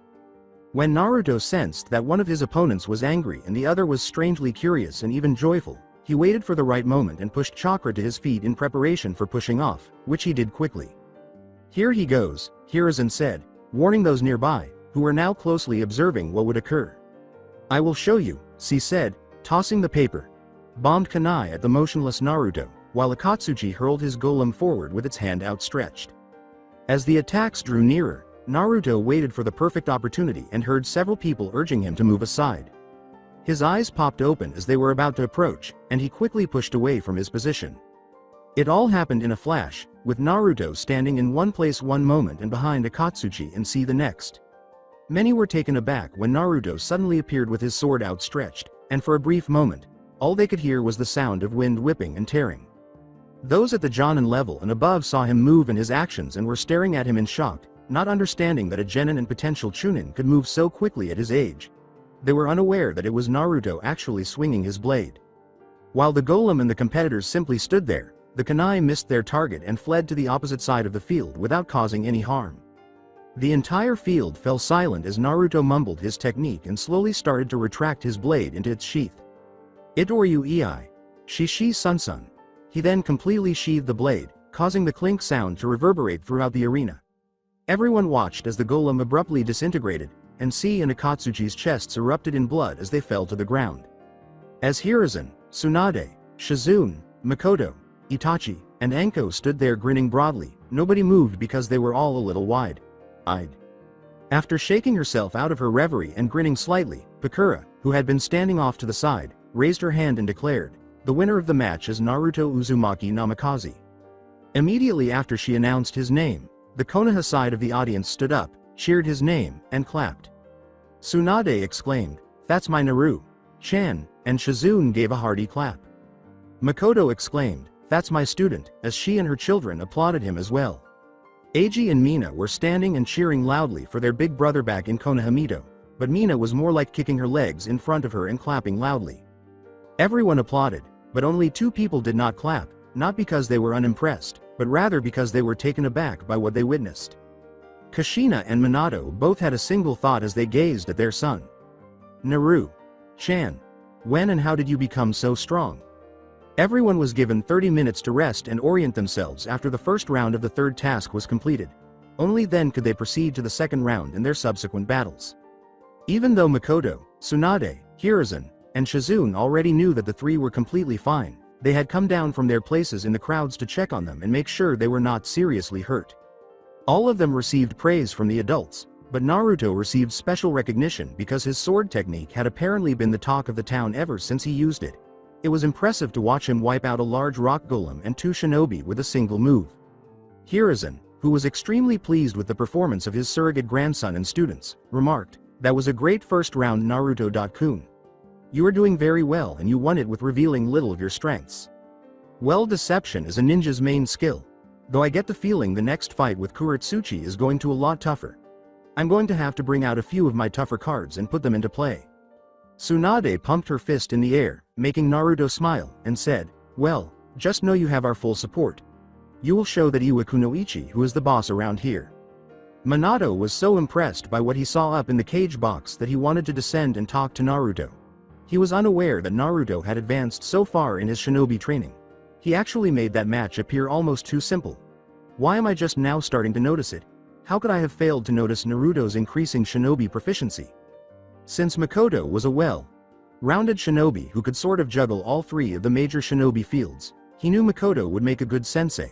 Since Kakashi was a well-known shinobi and could be a good influence in sensei, he did ask him, but Kakashi declined, stating that he did not have the time to play sensei.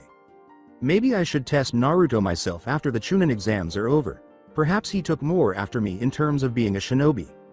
However, Kushina had the same thought back in Konoha. She was an expert in kenjutsu, so she was quite impressed by Naruto's attack.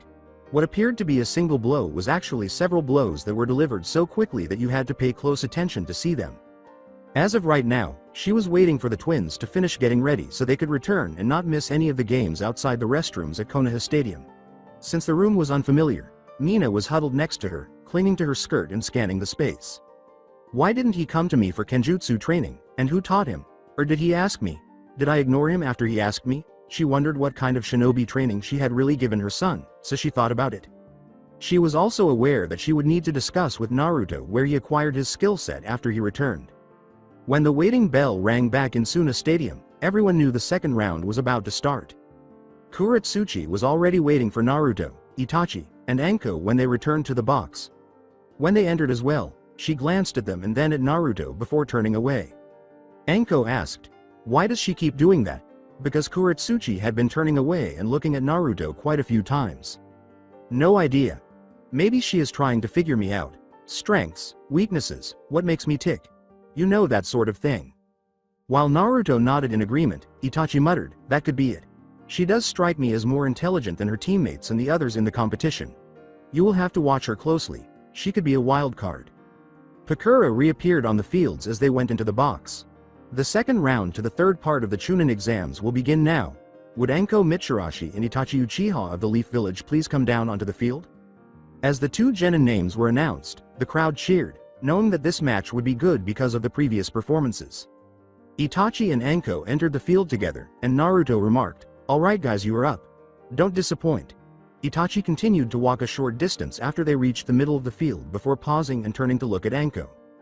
Makoto inhaled deeply from the stands. Even though she secretly knew Itachi would probably prevail between the 2, she was aware that Anko would not give up easily and would challenge him. The 2 friends and teammates exchanged glances on the field. With a smile, Itachi said, "Good luck, Anko-san." Anko gave it back. "You too, Itachi." Itachi and Anko both nodded and prepared themselves in their respective stances as Pakura said, "The next match is about to begin. Are you both ready?" Pakura swung her arm down after glancing between them. "Hajime." With their hands in their pouches, Itachi and Anko pushed back slightly when the word was spoken, and then they started hurling shurikens at each other as fast as lightning. Since the shurikens were all being bounced off of the other shurikens and were strewn all over the wall and the ground, none of them managed to get past the collision center. To prevent a shuriken from becoming lodged in their heads, Some of the shinobi even had to duck their heads. Anko placed her hands on the ground with blood on the edges of her fingertips before they finally stopped throwing shuriken at one another on the field after a minute.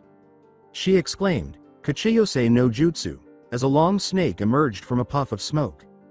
The snake slithered over to Itachi as soon as it saw him and started to hit him with a fast, accurate mouth strike, extending its tongue and fangs. Itachi skillfully avoided its blows each time, landing a few on the snake before pushing himself away and leaping against the wall. The snake swiftly pursued him and made every effort to close the gap, but Itachi demonstrated that he had also practiced his speed by outwitting the large snake with ease. Then he made hand signals and leapt out of the way, away from the wall and the snake. He exclaimed, "Kaden Haikui no Jutsu," as fire and black ash erupted from his mouth, engulfing the snake and causing it to hiss in agony. Many people in the crowd shared Naruto's thought, "That's going to hurt." Right now, they wouldn't want to be that snake. The snake was still there when the ash cloud dissipated, but its skin was severely burned. Before vanishing in a cloud of smoke, the snake hissed, "I am going to be SSSSSS shedding for weeks SSSS."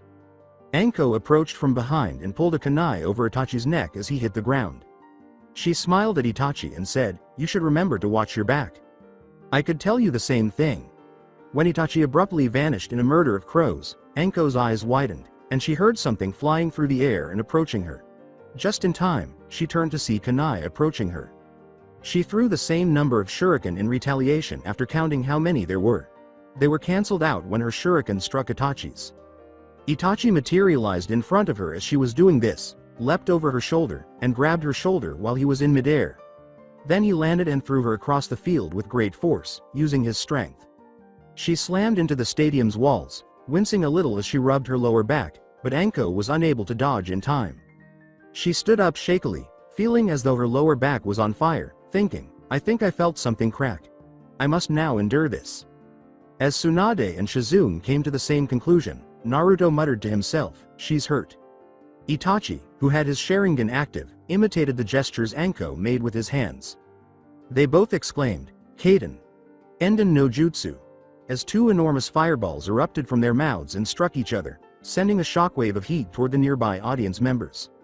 Meanwhile, Fugaku looked at his wife. Makoto shrugged at her husband's question, and he said, "That is a Uchiha clan jutsu. Why does someone who is not Uchiha know it?" Fugaku was clearly not happy with the response, but he had to accept it because Makoto had now returned her attention to the match. Itachi must have shown her it. She does have a fire affinity, so it would be a helpful jutsu to know. As she threw fire into the air, Anko exclaimed, "Kaden Hai no Jutsu Shien." Everyone watched as the fire appeared to start disintegrating into several tiny fragments and raining down on the field. "Doden Doheki no Jutsu," Itachi yelled in response as a wall of earth appeared in front of him, obstructing the rain. Anko questioned, "Doden? Since when do you know Doden? I asked Naruto to show me a Doden that would be handy for defense, though in return I had to promise him that I would show him a Kaden Jutsu at some point in the future." She pouted and whimpered, "No fair," before grabbing a few senbons from her pack. They were recognizable to Itachi as the venomous senbons she had used in her last battle. As Anko approached him holding 3 senbons in each hand, he thought, "Can't get hit by those." She approached him and swung at him, but Itachi was able to move out of her way with ease. However, Itachi saw that his legs passed through her and swept her feet before striking her in the stomach. When he turned around and saw a senbon implanted in his shoulder, he thought, an illusion. Itachi laughed as Anko remarked, "Sometimes you have to go back to basics, right?" "Very true, and it seems your poison managed to get me. I am guessing my arm will be out of commission for a little while?" he asked with a nod. "Then I guess I better get rid of it before it spread too far," he replied. In order to remove the poison from his body, he used his other hand to grab a kunai and drive it into the wound where the senbon had entered. Although many in the audience were taken aback by his actions, the shinobi viewed it as dedication because few people would voluntarily hurt themselves to rid themselves of the poison. As Anko stared at him in shock at what he had just done, he said, "That should be enough," before slamming a quick blow into her stomach. Anko fell to the ground but sprang back up fast. She uttered the words, "Seneashu," as 2 snakes sprang from her sleeve and made their way directly to Itachi. She was shocked when they struck, but a moment later she heard a poof, and a log had replaced him. He remarked, "You're not the only one who can go back to basics." Anko turned to try to stop him, but was struck in the back of the neck instead. Her vision turned black and her eyes grew dreary before she passed out and fell to the ground. Pakura nodded as Itachi turned to face her. The winner of the match is Itachi Uchiha of Konoha. As Itachi's siblings once again cheered loudly for their big brother, the audience applauded and clapped at the two genin for another strong performance. Itachi glanced down at Anko, picked her up, and carried her to the medic bay so they could quickly examine her and make sure her vitals were in order.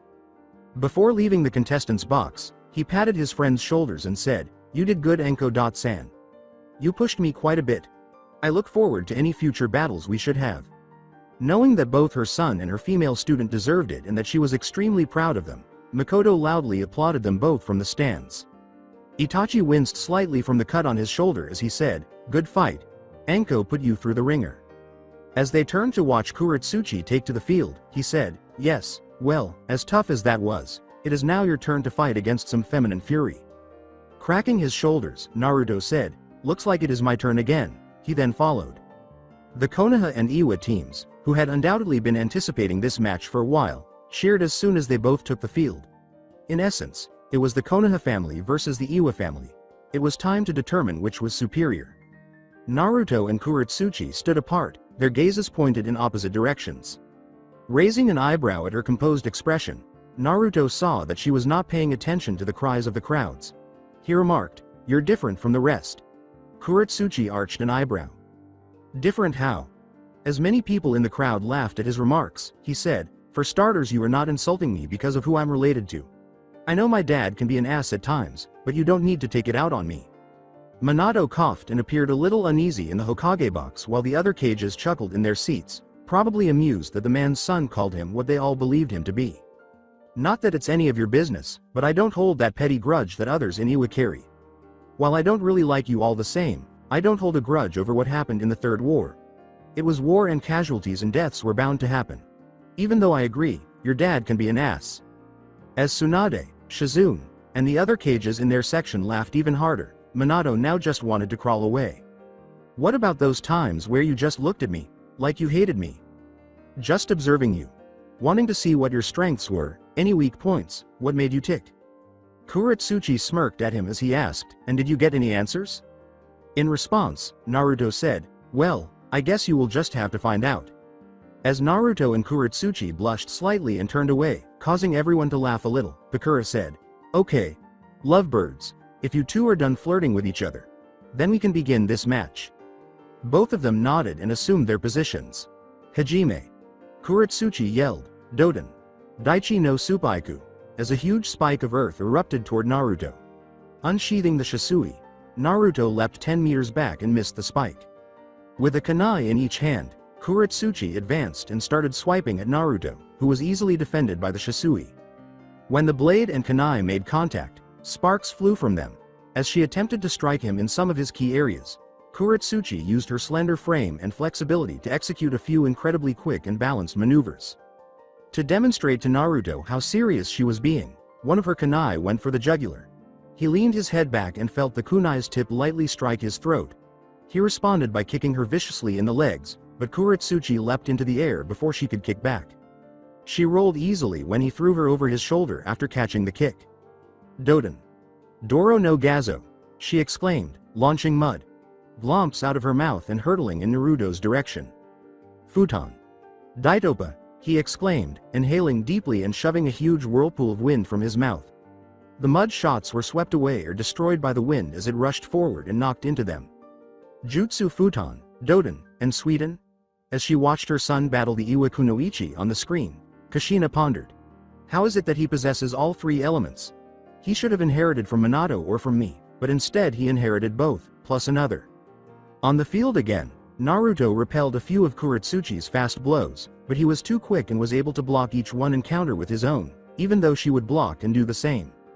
Her kunai and Naruto's sword eventually locked onto one another and started a battle for supremacy. Naruto used his superior physical strength to push her back and send her flying back a few meters when they were locked in a stalemate. He is not all show, then. He's also physically strong, she thought. Kuretsuchi was able to backflip and land on her feet with ease. Naruto put a hand on the hilt of his blades and yelled, "Kage Bushin no Jutsu," as 3 shadow clones charged forward and attacked Kuretsuchi. Suwande nodded, and Hiruzen remarked, he's going for it again. It's early for him to be going for it again. He watched as the clones charged her in the proper location. Itoryu. Shishi Sun-sun. He exclaimed, leaping forward and slashing Kuretsuchi once more.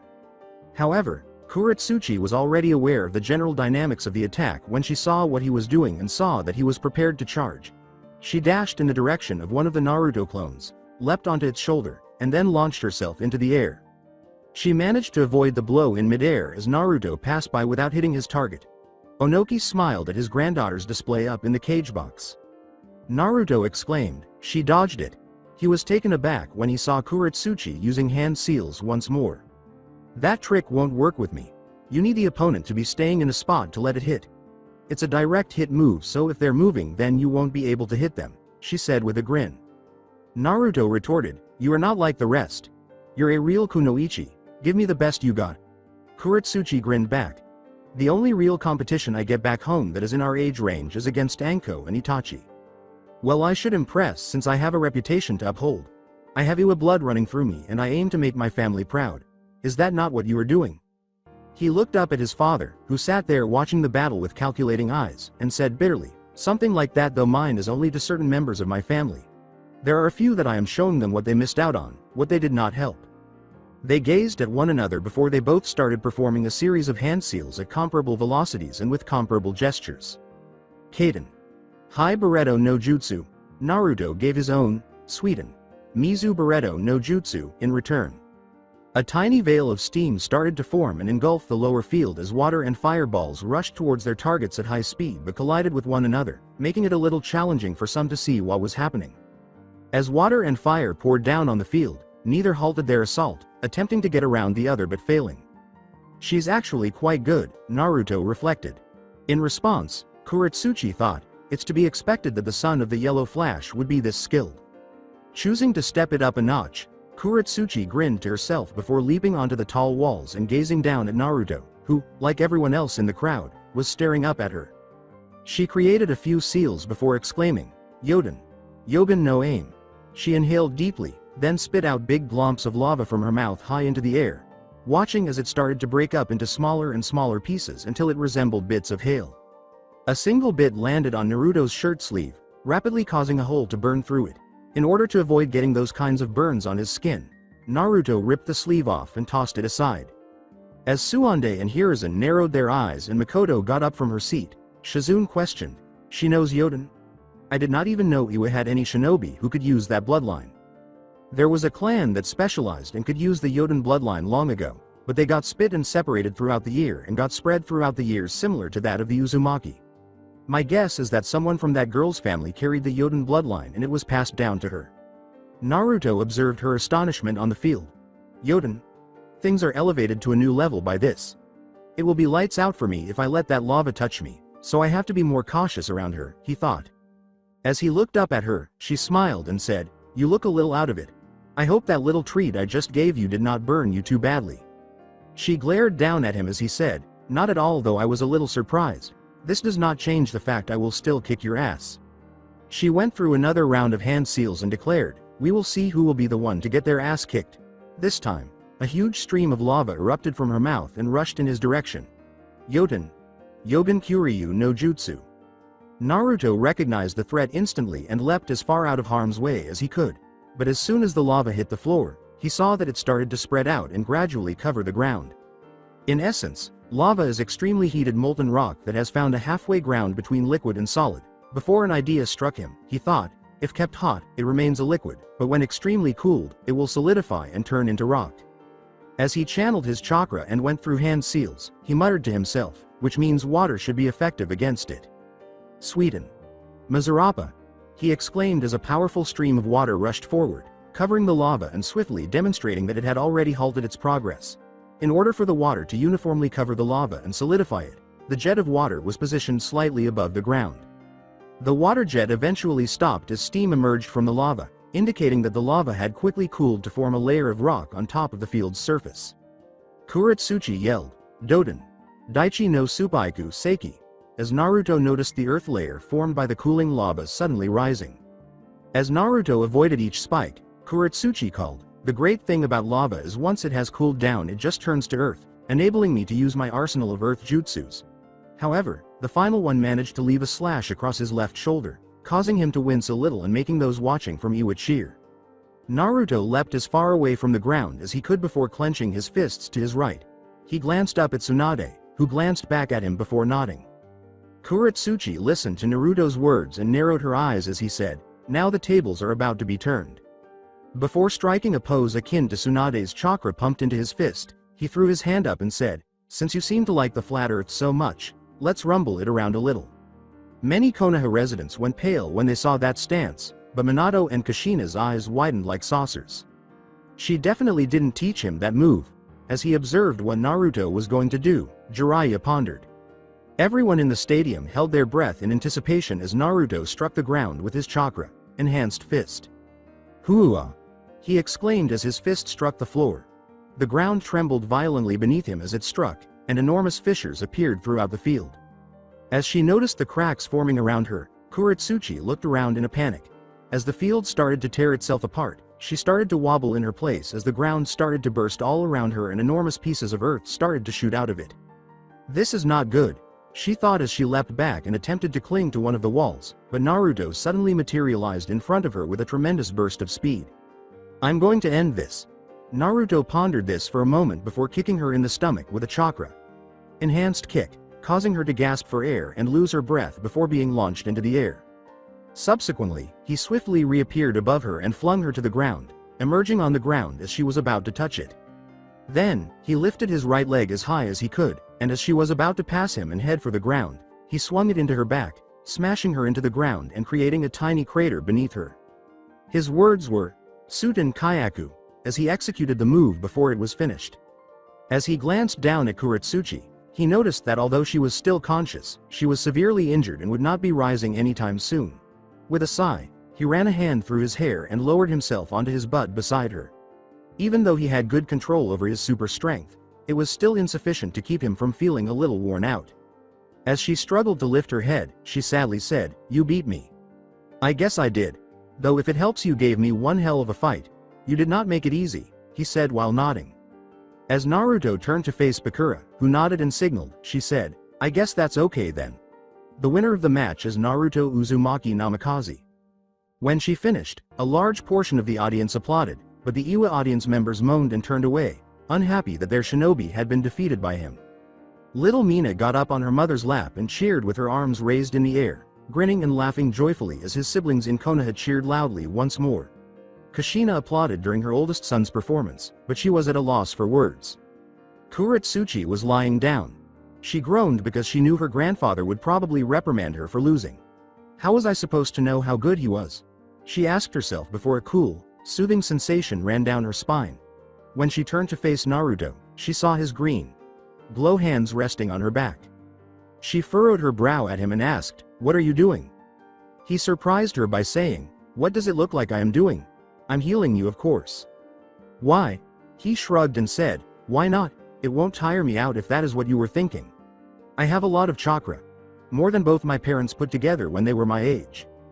Before the medical staff took over and placed her on a gurney, Kuretsuchi remained silent for a few minutes but felt the pain subside. She turned to see Naruto returning to the fighter box as they carried her back. When she did, their two eyes locked, and they both briefly remarked on how lovely the other person's eyes were. Itachi was standing there staring at Naruto as he made his way back to the box. Itachi leaned against the wall and said, "I guess it's just us left now. Are you going to give me your best, Naruto?" Naruto smiled. "As long as you give me your best, then I will give you mine." Then, as the two stood there taking a few quick breaks and catching their breath before heading out onto the field, we agreed. The cage box as he leaned back and rested his head in his hand, remarked, "So it's another Konoha-filled finals. There is a surprise," he said to the large man beside him, who nodded silently while glancing down at the field. "Yes, even though my granddaughter fought hard, I guess it just wasn't enough. We will have to up her training." Minato caught the cage's attention. "I did not know Tsunade had taken on an apprentice, let alone taught someone the secret to her super strength. You look just as surprised as everyone else did. I take it you did not know?" Although he was acting calmly, Minato was more shocked on the inside by what his son had accomplished and knew that he would need to talk to Naruto and Tsunade once they returned to Konoha. The cage nodded, and Minato turned to face Kakashi, who was undoubtedly equally taken aback.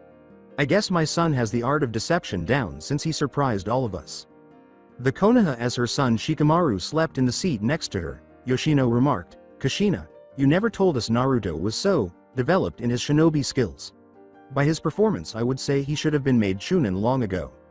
None of the other mothers had been aware that Naruto was at his current level, and they had all expressed the same opinion. Since everyone else would have simply walked away, he even shocked them by healing Kuretsuchi. Staring, Kushina said, but never went on. Her son's eyes were glued to the screen, and she was at a loss for words. Now, all of her kids were seated at her feet, with Mina perched atop Mito as the sisters played together and Eiji holding young Kiba in Izuka. Naru-chan, she muttered, her lower lip quivering. The stadium uncertain of who she wanted to win, Makoto nervously awaited the arrival of her son and her student on the field.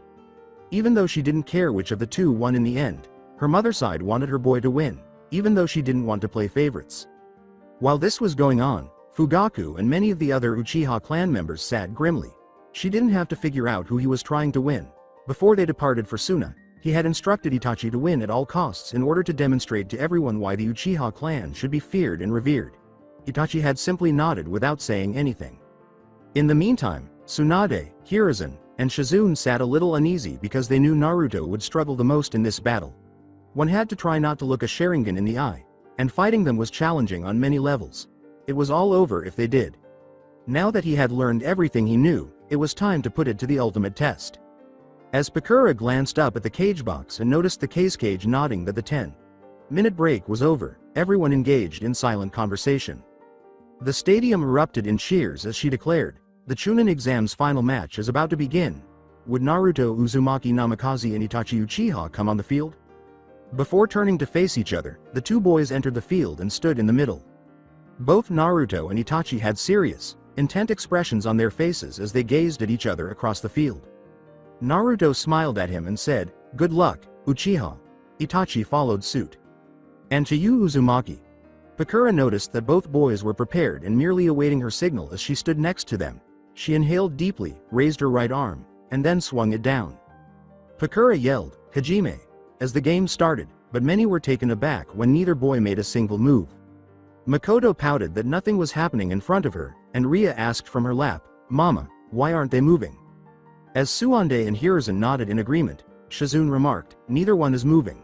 They are waiting for the others to make one tiny slip up so they can take advantage of it." Knowing what they were doing and being extremely patient, all of the cages sat in the box waiting for one of them to move. All of the bodyguards were following suit. Then, a few minutes later, they made their move. The other boy attempted to use the simultaneous finger flinch as an invitation to attack. Itachi and Naruto both threw kunai at each other, but they only collided in the center, sending a loud clang reverberating throughout the arena. The two boys started a taijutsu battle by pushing off the ground, moving forward, and meeting in the center. Naruto stepped back to avoid Itachi's attempted uppercut, and Itachi then attempted to sweep the legs. Itachi was able to block Naruto's right leg shot toward his head with his left elbow after Naruto leapt it. Then, like he had done with Anko earlier, he moved forward, grabbed Naruto's shoulder, and flipped him over in an attempt to throw him. On the other hand, Naruto was flung through the air and caused a cage bushin behind him, which threw him backward and caused the Uchiha to take a few steps back. Itachi's eyes narrowed, and his Sharingan emerged. As soon as they did, Naruto turned his head away and started to look in other directions.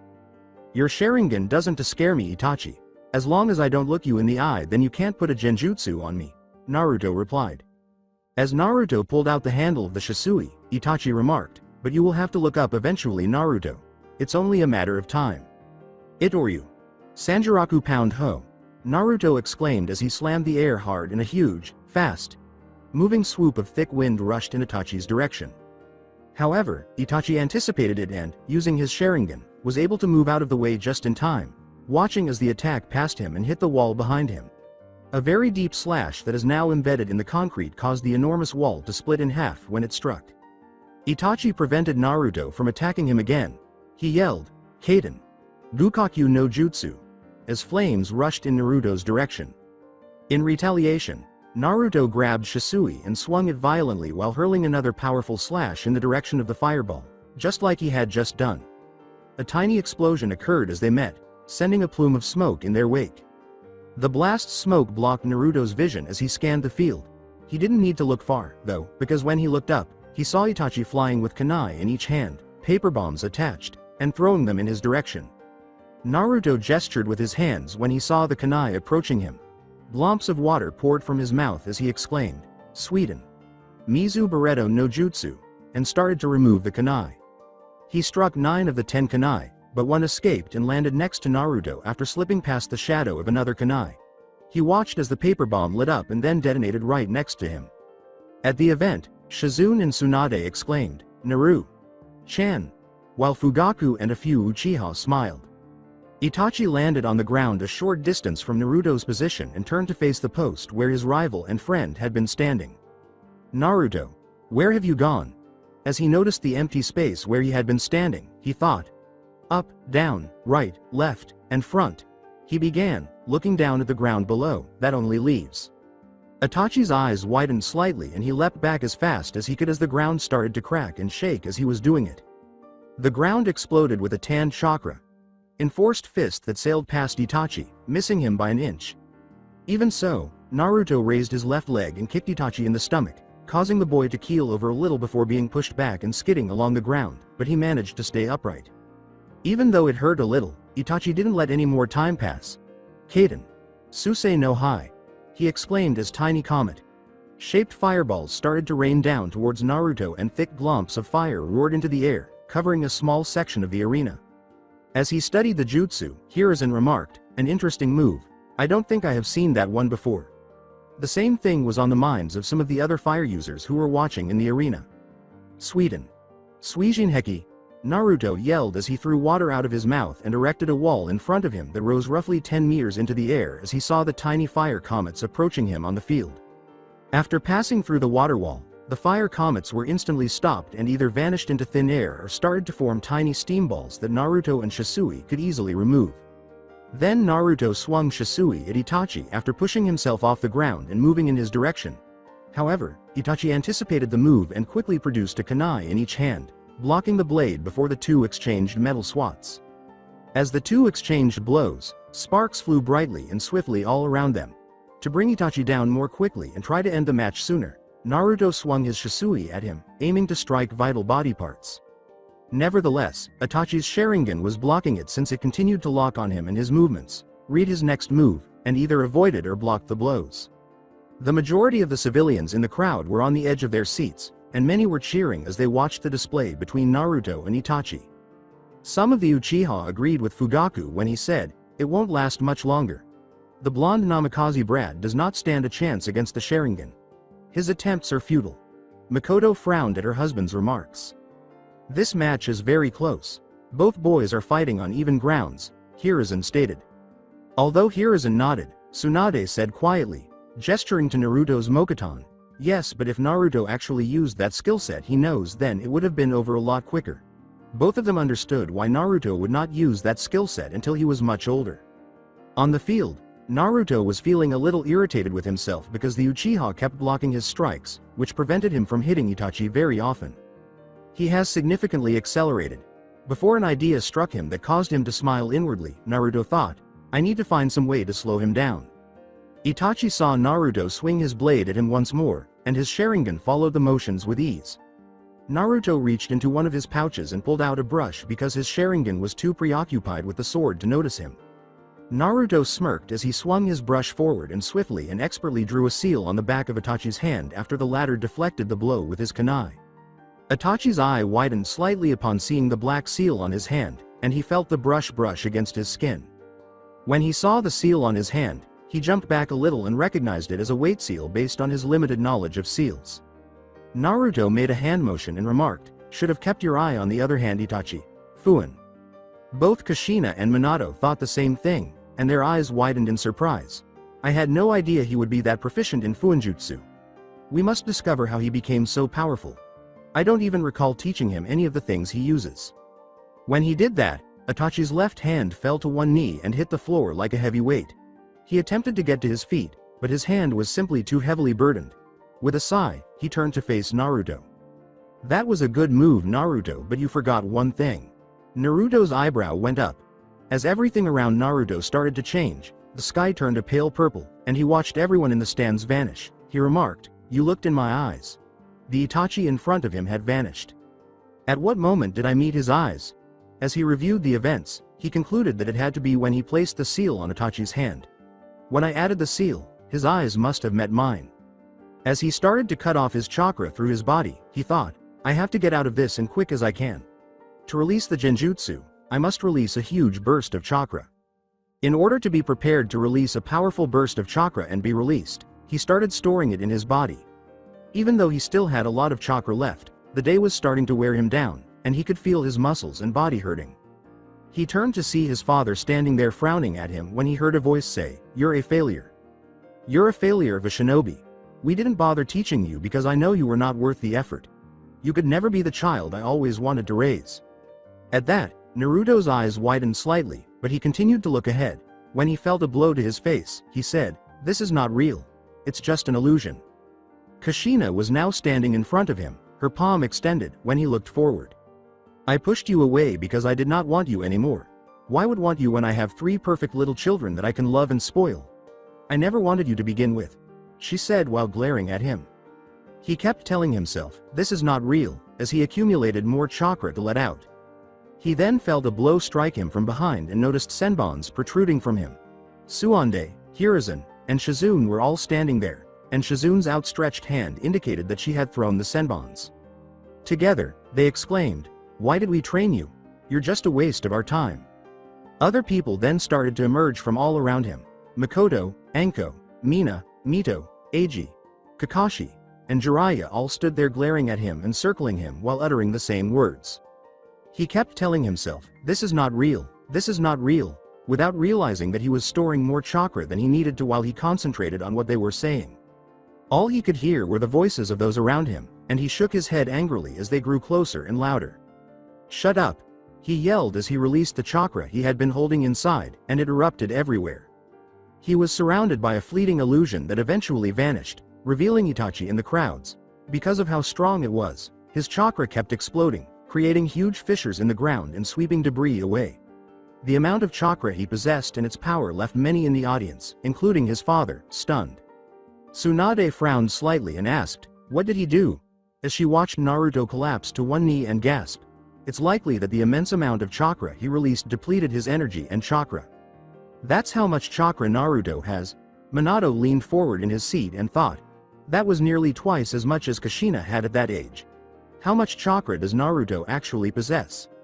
Naruto gasped and turned to face Itachi, who appeared just as worn out and ragged as he did despite having finally broken the weight seal on his hand.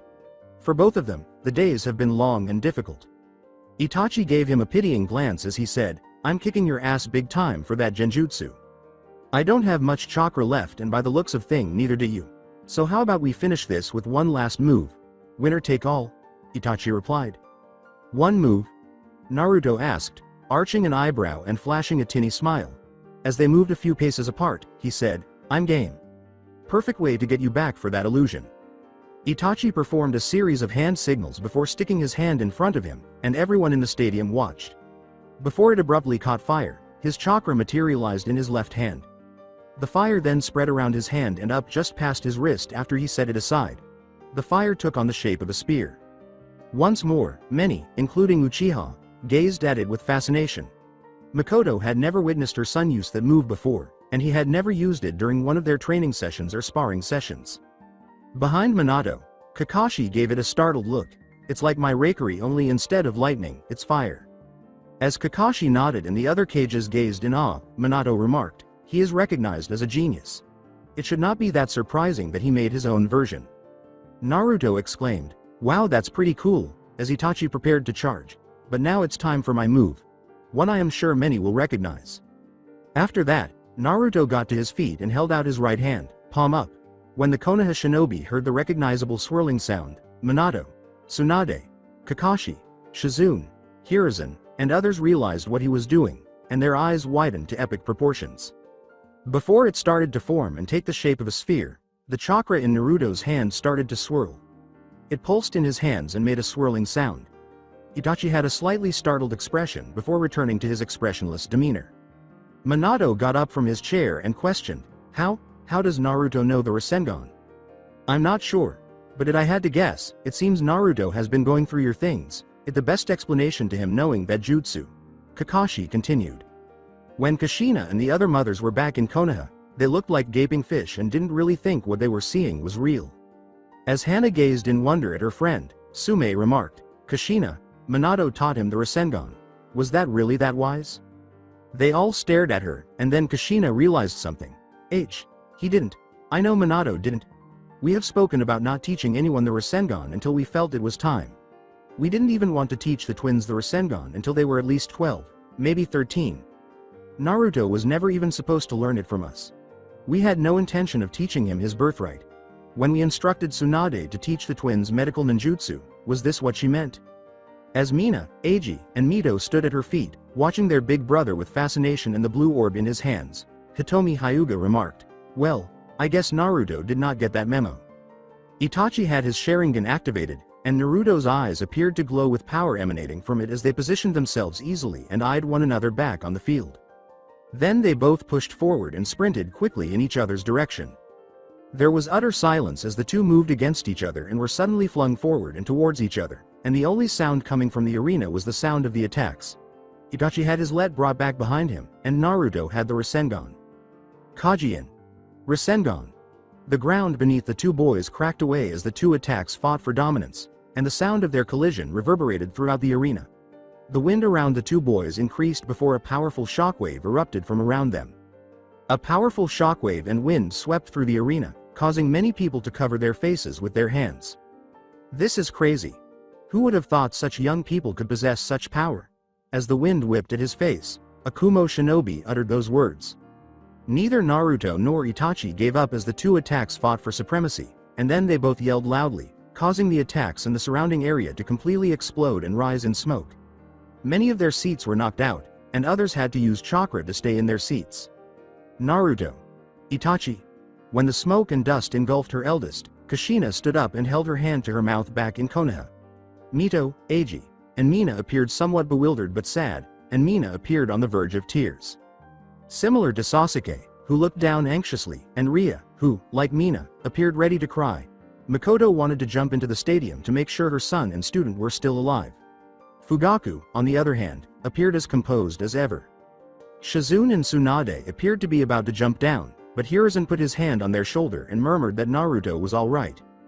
The last attack caused all of the cage in the box to look a little wide-eyed, and Minato turned to face his son, whom he was still unable to see. The smoke cloud gradually dissipated, exposing the arena's complete and total destruction, with the walls appearing to be barely intact. When Naruto and Itachi finally emerged, they were standing shoulder to shoulder, looking in opposite directions, their clothes in ruins, cuts all over their bodies, and bruises starting to form. Naruto's left hand appeared severely burned, and Itachi's hand appeared slightly mangled, suggesting some broken bones. As they waited for the two boys to move or even speak, everyone sat on the edge of their seats. Before Itachi spoke, both Naruto and Itachi turned to face one another and smiled slightly. Many gasped as he said, "I guess you got me," as his eyes rolled into the back of his head, causing him to collapse to his knees and lose consciousness. Naruto turned to face Bakura, who had returned to the field and appeared somewhat taken aback by the battle she had witnessed. She raised her arm in the air and declared, "Naruto Uzumaki Namikaze is the winner of the Chunin exams and the match." As soon as she did, the majority of people in the stadium stood up and clapped wildly in appreciation of the incredible battle they had just witnessed, while some people in Kumo and Iwa scowled slightly and turned their heads away. With the match over, Naruto let out a deep breath before collapsing backwards, the day's fatigue now taking its toll on him. Uzumaki or not, he had his limits. Naruto grinned at the crowd and saw his father stare at him in shock, probably not believing his son had just won the exams. Tsunade, Shizune, Hiruzen, and Makoto all jumped out of their seats and into the stadium as soon as he did. While Tsunade and Hiruzen checked on Naruto, Makoto went straight to her son, with Shizune following her to examine him.